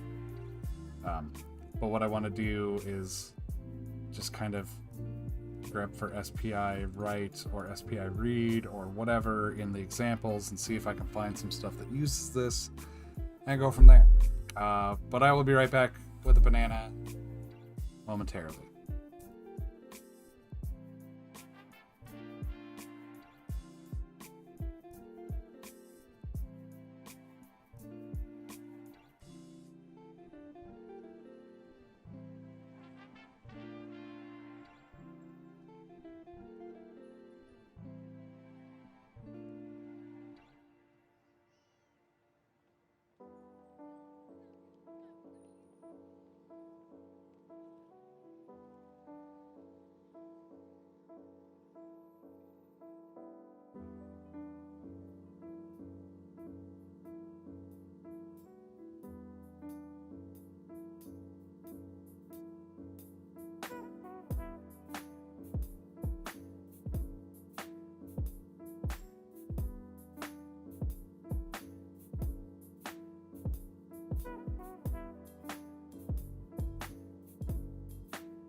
Well, for those of you who unfortunately didn't hear me, I just told everyone the way to cure cancer and get world peace.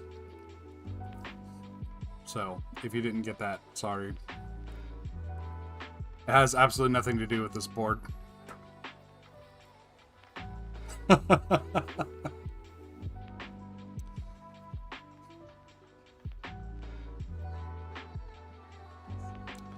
No, what I was saying is this is a paintbrush PCB. It's an artsy keyboard. And,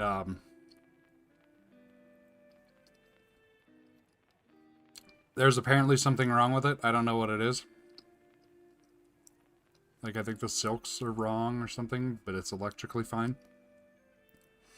But, I'll figure it out. Because this board, you know, as it turned out okay, but, like, the wiring is all messy. I'm just going to leave it kind of, like, as is. And this will be the one I end up using. But what I was saying with the Arduino is this is designed around a nice Nano, pretty much, because they wanted it to be wireless. It's got a power switch and a battery connector. I mean, it's nice for that. But the Arduino is a much less expensive controller, so I kind of want to do a revision of this that has Arduino support. Sadly, it is not something that you can do in the same footprint because the VCC and ground pins are wrong. But like maybe I could have a footprint where the Arduino is off to the side, or so that it supports both, like on the same board, or just do a separate one.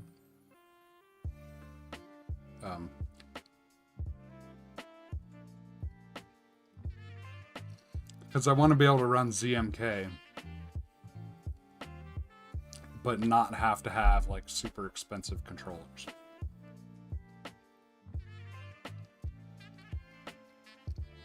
Like, now that I think of it, I want to make a corn variant that uses Arduino.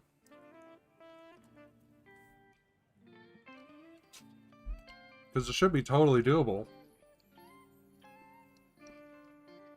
I think. Corn has, what? 4 rows, 6 columns? So that's 10 pins.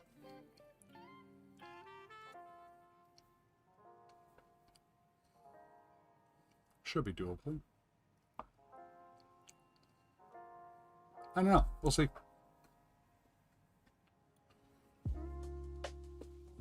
Maybe. Yes. Okay.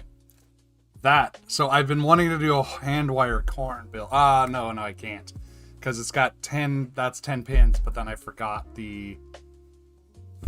I forgot the TRRS pins. But anyways, what I was going to say is I've been wanting to do a hand wire corn, because I've got extra plates for a corn PCB, or for corn. So I could just pop switches in there, hand wire it. I even have little PCB things, single switch PCBs. But I don't think there are enough IO pins on the Arduino. I could do 1/2. I could do like a corn macro pad. That could be fun. But I could also be, well, you know what? There's actually, I've heard there's a thing that you can do. I don't know if ZMK supports this, where you can reuse other pins, like reuse column pins as row pins somehow.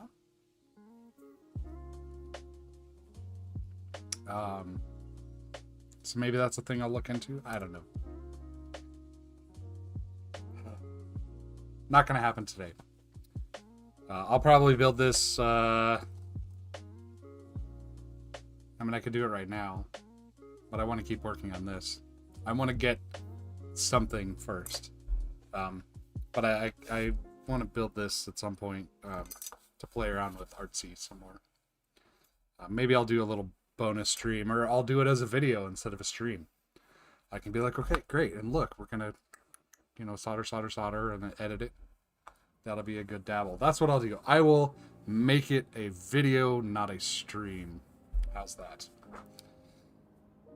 Because I've been threatening to do more video-based content for a while, and I haven't done any, and that's bad. Anyways, banana consumed. And I don't remember if I mentioned this before, but you might have noticed me. I just kind of threw the banana peel. That's because I threw it outside. Because my door is open over here. You can see my basement door is open. I threw it outside. And the reason I did that is because I don't want the banana peel in my trash.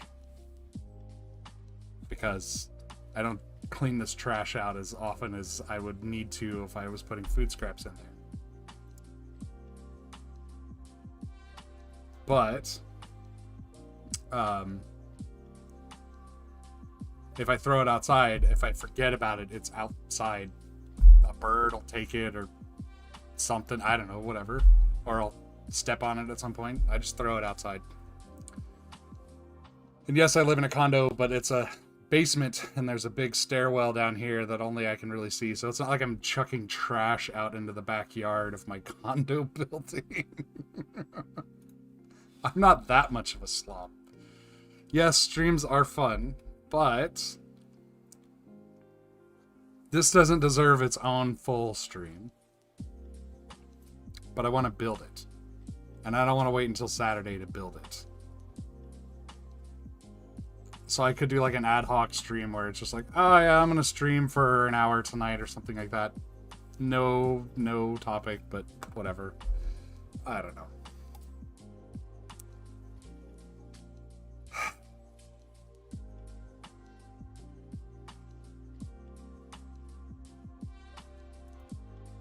So.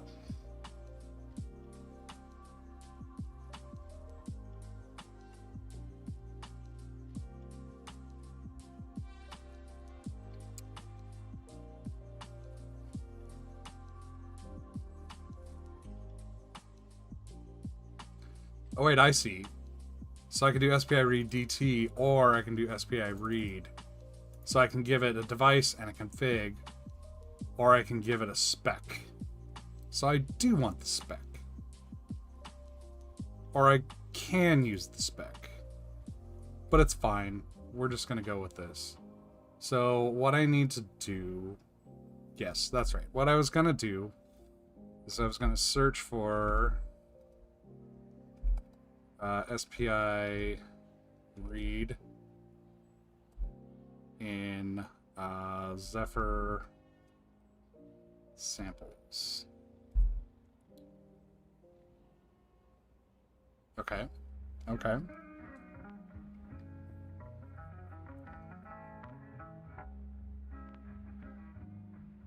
Oh, okay, that's ESPI. I don't think I'm gonna find anything, to be honest. I may have to look at actual drivers. Or sensor drivers. Why is this so slow? Docker, what are you doing to me?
That's interesting. These that's a Wi-Fi adapter that's accessed via SPI. Just kind of blows my mind. Okay. SPI OC simple, blah, blah, blah, blah. So these are all very good examples, I think. So I'm going to just grab this. ENC28J60.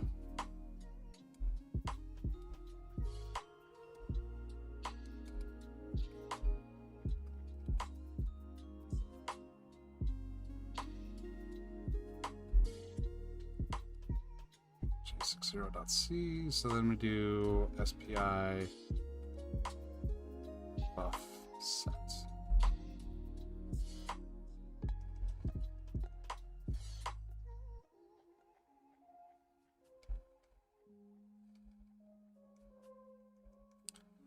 This is how we build our SPI buff, and then SPI transceive. Okay, SPI write. This is what I would needed right here.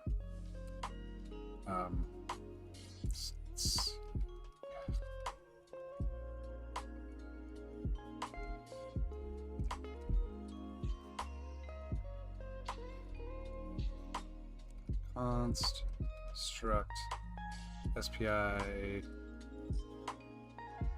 buff buff equals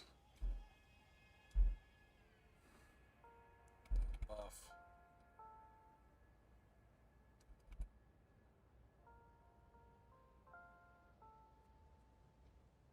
huh.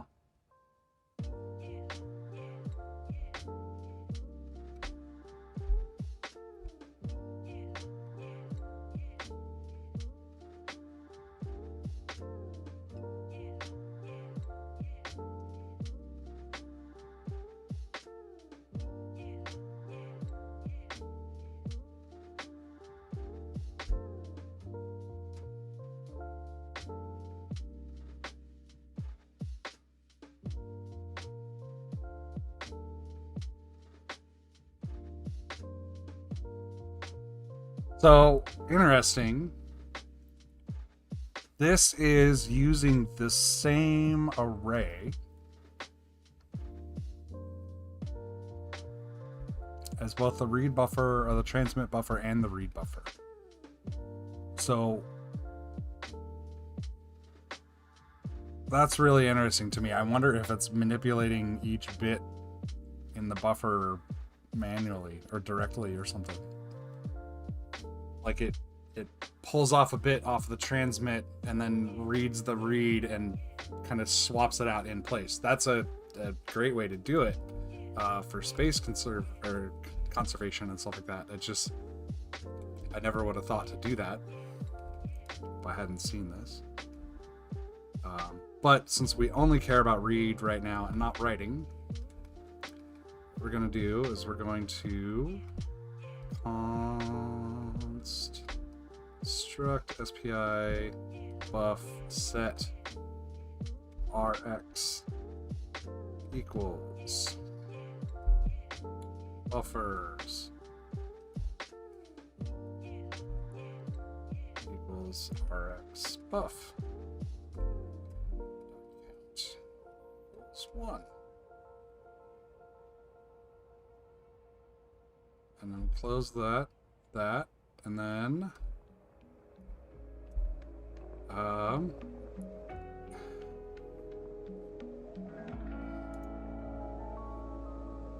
so returns a value from SPI read.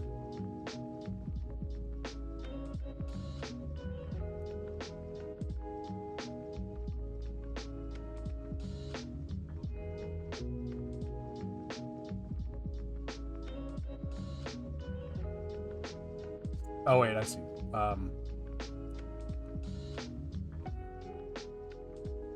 Negative Erno code on failure.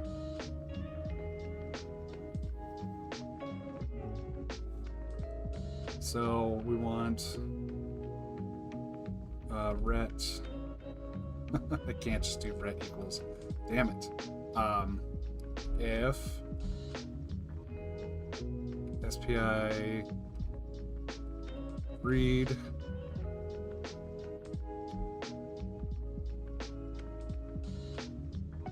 circ config rx equals 0.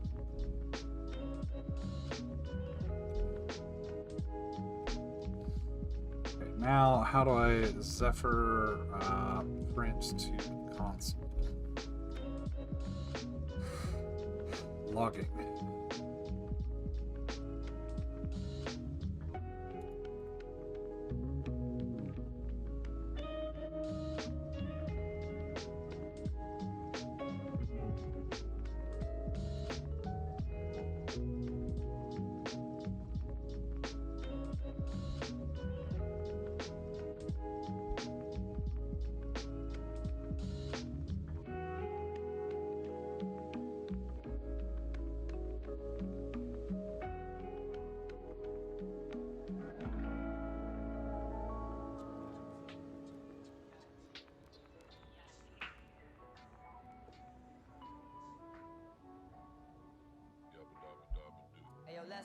Should do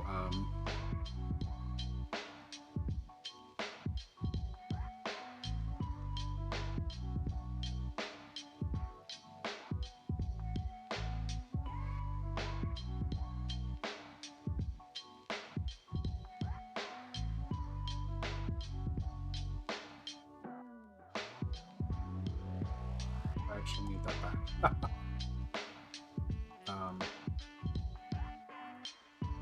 Log inf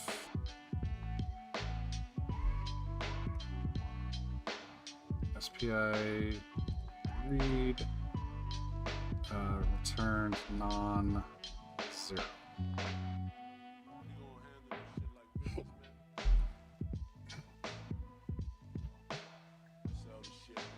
Hello, Linux fish.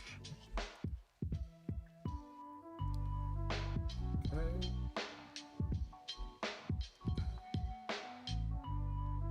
Else.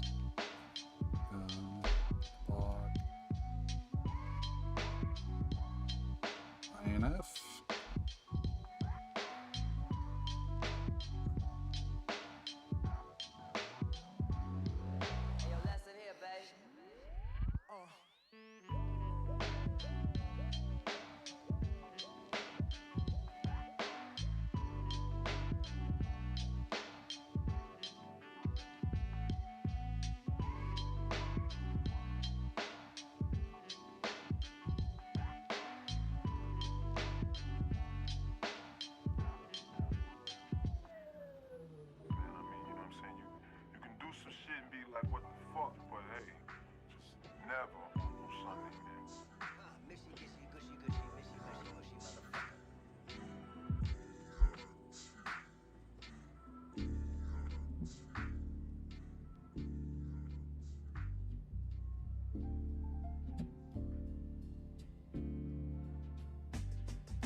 That's not the droid I'm looking for. The Zephyr I'm looking for.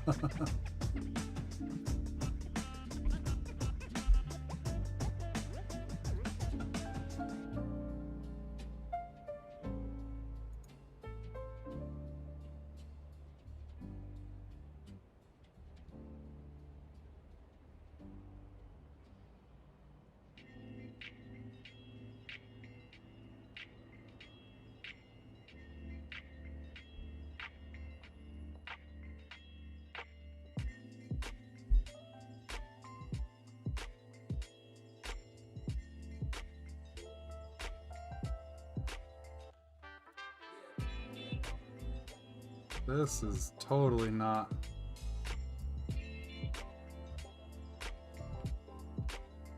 Dude. Okay.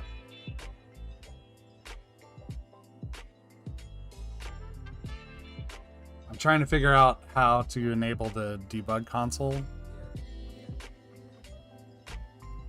because I don't think it's there. Let's see. Hello world, project.conf.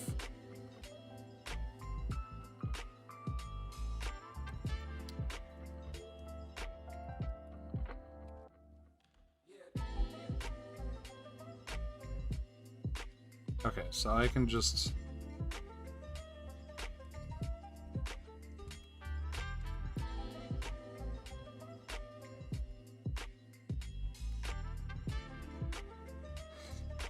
include sys/printkh, and instead of debug or login, we do print.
Okay, that's already a uint. Okay.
PI.h, no such file or directory. Okay.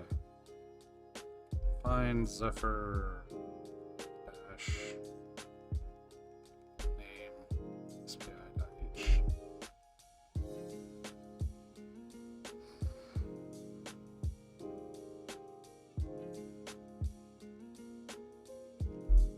Damn, this Docker container is just slow as balls.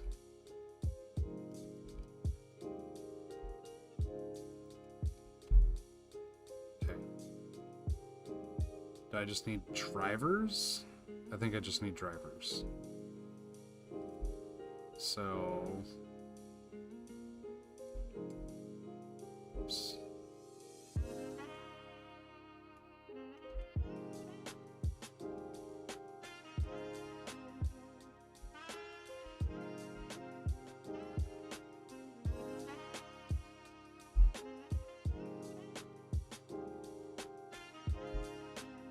Whoops, no.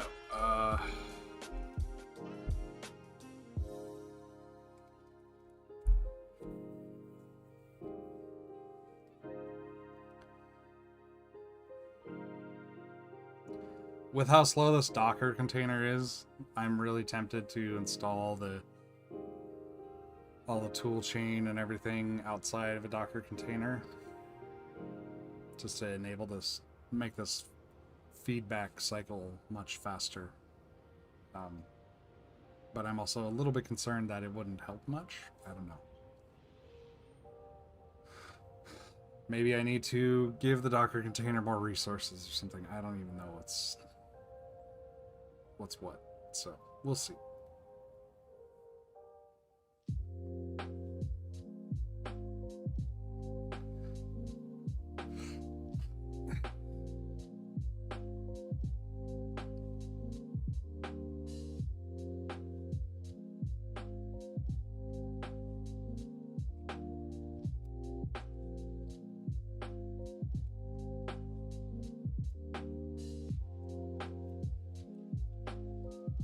Something I got in the mail today, in addition to my board here. Okay, we're making progress now. Is I got my Corby, my pink Corby keycap from Tiny Makes Things. It's adorable. It's going to replace the Bongo Cat on my MX Corn. Because the Bongo Cat was here on my MX Corn, and now it is on my Cornelius, where it shall forever remain, along with the fidget spinner cap. But the Corby will go on there as well. Okay. Incompatible type, so okay, so main C43.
I doubt that is actually going to work.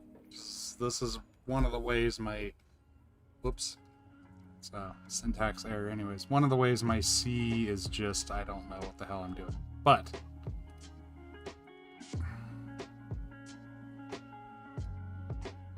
we will find out.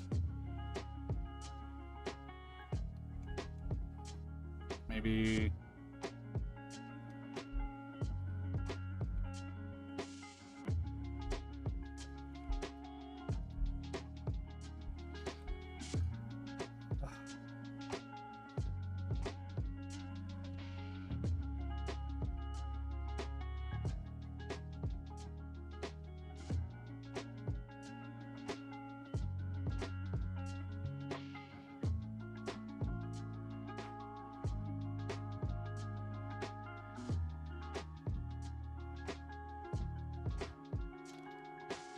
I wonder if there's a way to skip all the device tree stuff every time, because it's rebuilding the same things every time.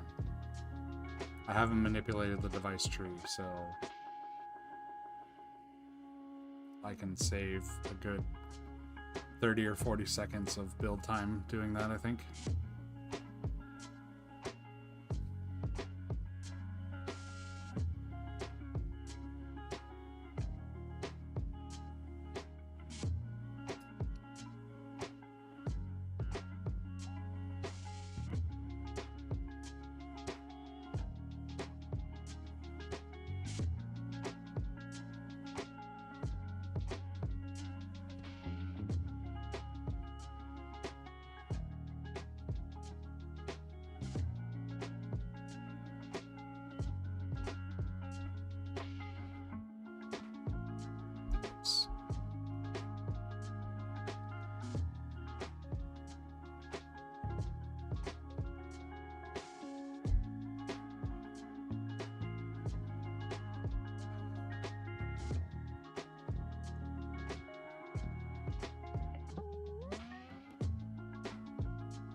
These are all really weird locations for errors, if you ask me.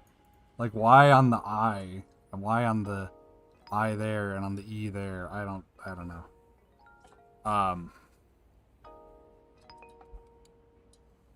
Bleh. I have no idea what the hell I'm doing. This is just awful.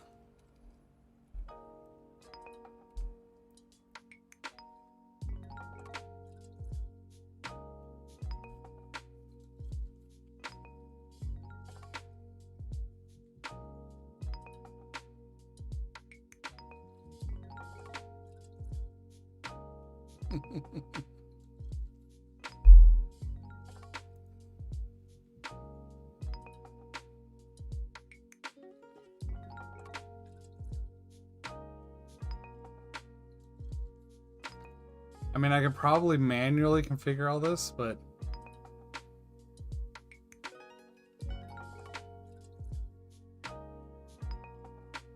the whole point is to use device tree for this.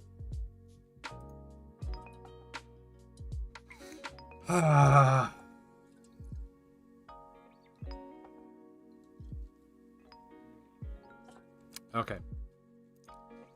We didn't make nearly as much progress as I was hoping today. I am going to keep playing around with this a little bit, but I need to step away for a bit just to...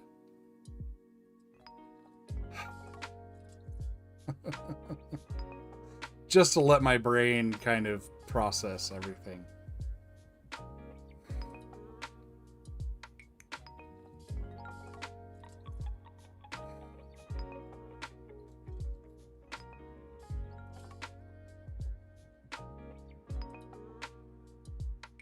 I'm trying to think how to do a stream and make a video at the same time, and not the video just be the capture or the stream. the VOD. Because, like, if I had another camera, which I kind of do, and another recording rig and all that stuff, I could probably stream one while I'm just have the stream running while I'm recording the video. But the problem with that is I was going to use this camera, this camera, to actually shoot the stream recording or the video recording, and then OBS to capture it probably, because I don't know any better. I mean, I could use my phone, my regular, normal, everyday phone, and capture on there and just record locally and then put it all together in, like, iMovie or something. Or whatever the... Is it iMovie still? Holy crap. It still is iMovie. All these years, everything else has been rebranded without the I. But iMovie is still iMovie.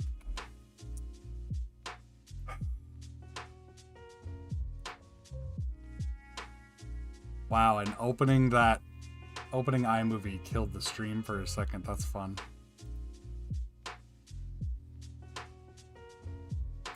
Oh, just like if I'm gonna capture this, if I'm gonna record this as a video, like a little like tutorial or something like that, like a how-to video, rather than just like build it on stream.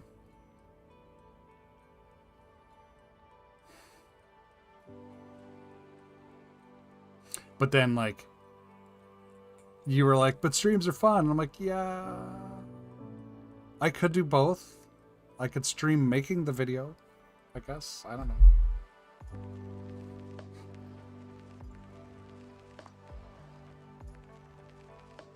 Anyways, my brain is fried for the moment. I am going to... Yeah, it does. I know. The problem is that shooting a video and capturing a stream output are two different things, I think, because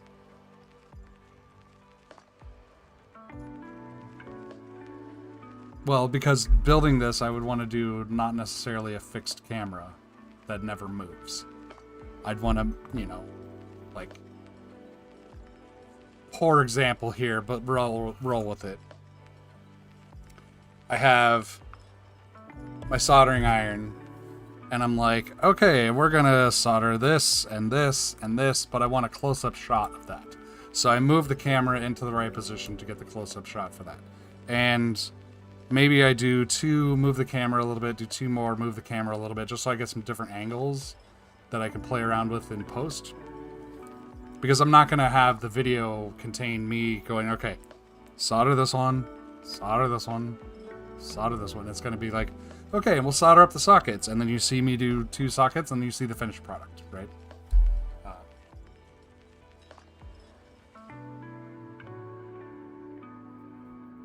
So, yeah. Because I want to do that for the Curia, because I have a Curia that I still have to build for myself.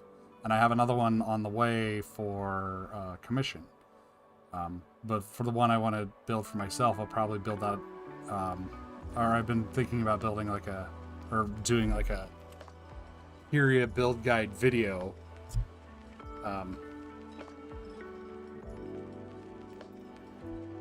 With like transitions and commentary, and not just like 2 hours, 3 hours of me soldering stuff.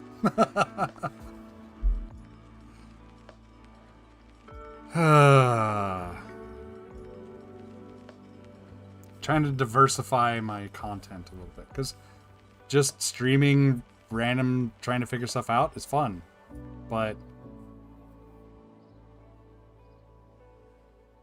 I also want to have stuff that people can consume in a shorter time period than sit and watch me solder for 3 hours.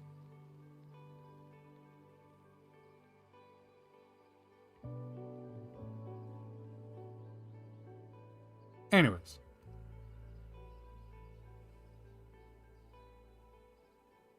What's fancy?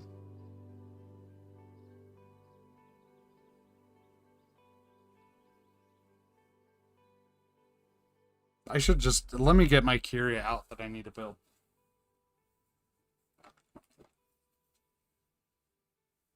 I gotta find it.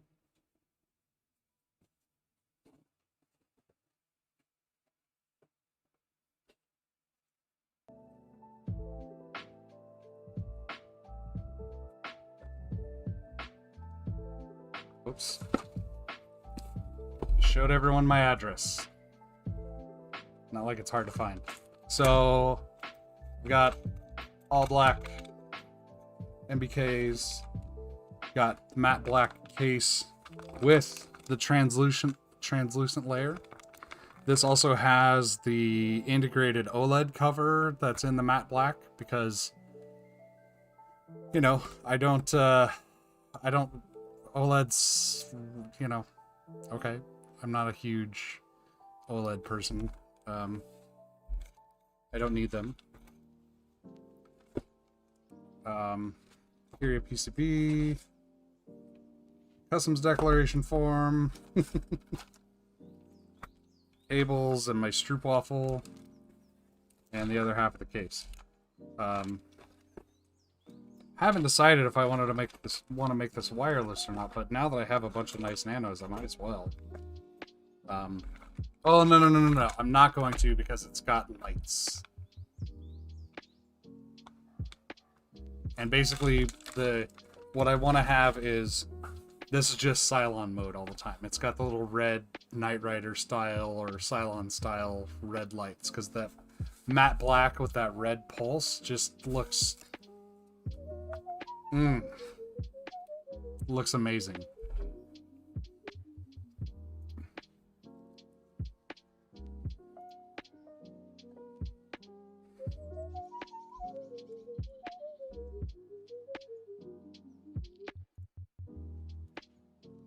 So I kind of want to do a Curia build guide, or maybe not even a build guide, but more like a build vlog, for lack of a better word. It's not just a video of me soldering for 3 hours. It's like, okay, we're gonna put the LEDs on here now, or the you know, do this, and like, oh look, I had to fix a couple of LEDs and show the process of doing that. Kind of a more scripted video, I guess. But not necessarily scripted, just edited. Anyways, I'm gonna call it today. I'm gonna figure out when I want to do this, because I want to do it right now. Maybe I should just end the stream with building this.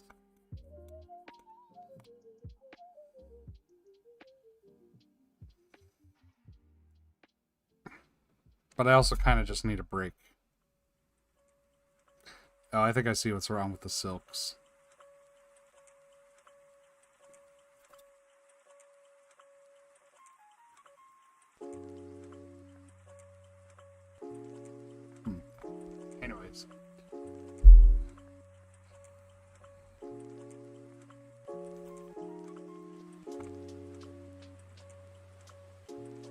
Anyways. I will, I'm gonna call it here, and I'm gonna go for a walk or something like that. Maybe take a nap, I don't know. I also didn't sleep too well last night. I got to bed really late, and then woke up really early this morning. The cats were being needy. I think my neighbor is selling their unit, so there were people behind my outback real early this morning, probably like real estate people or someone, you know, getting ready to do some work to prep the unit next door for sale. And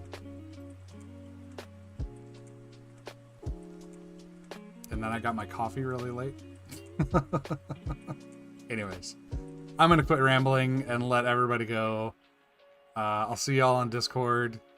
I'm gonna play around with some of this a little bit, but more likely just read documentation and read examples to try to figure out what this should look like, so that next time it'll go more quickly. And the next time, when is going to be the next time? I don't know. Saturday for sure, Saturday 11, but Saturday I might do a build stream. So I've got boards I need to build. I've got this. I've got my Kyria. I've got a Sofly. I've got... I just have a bunch of stuff. I don't know. We'll see. We'll see. I'm going to call it now because I'm just rambling and stuff. So, bye. Thanks everybody for hanging out. I will post some pictures of my walk. Yeah. See you later. Have a great day.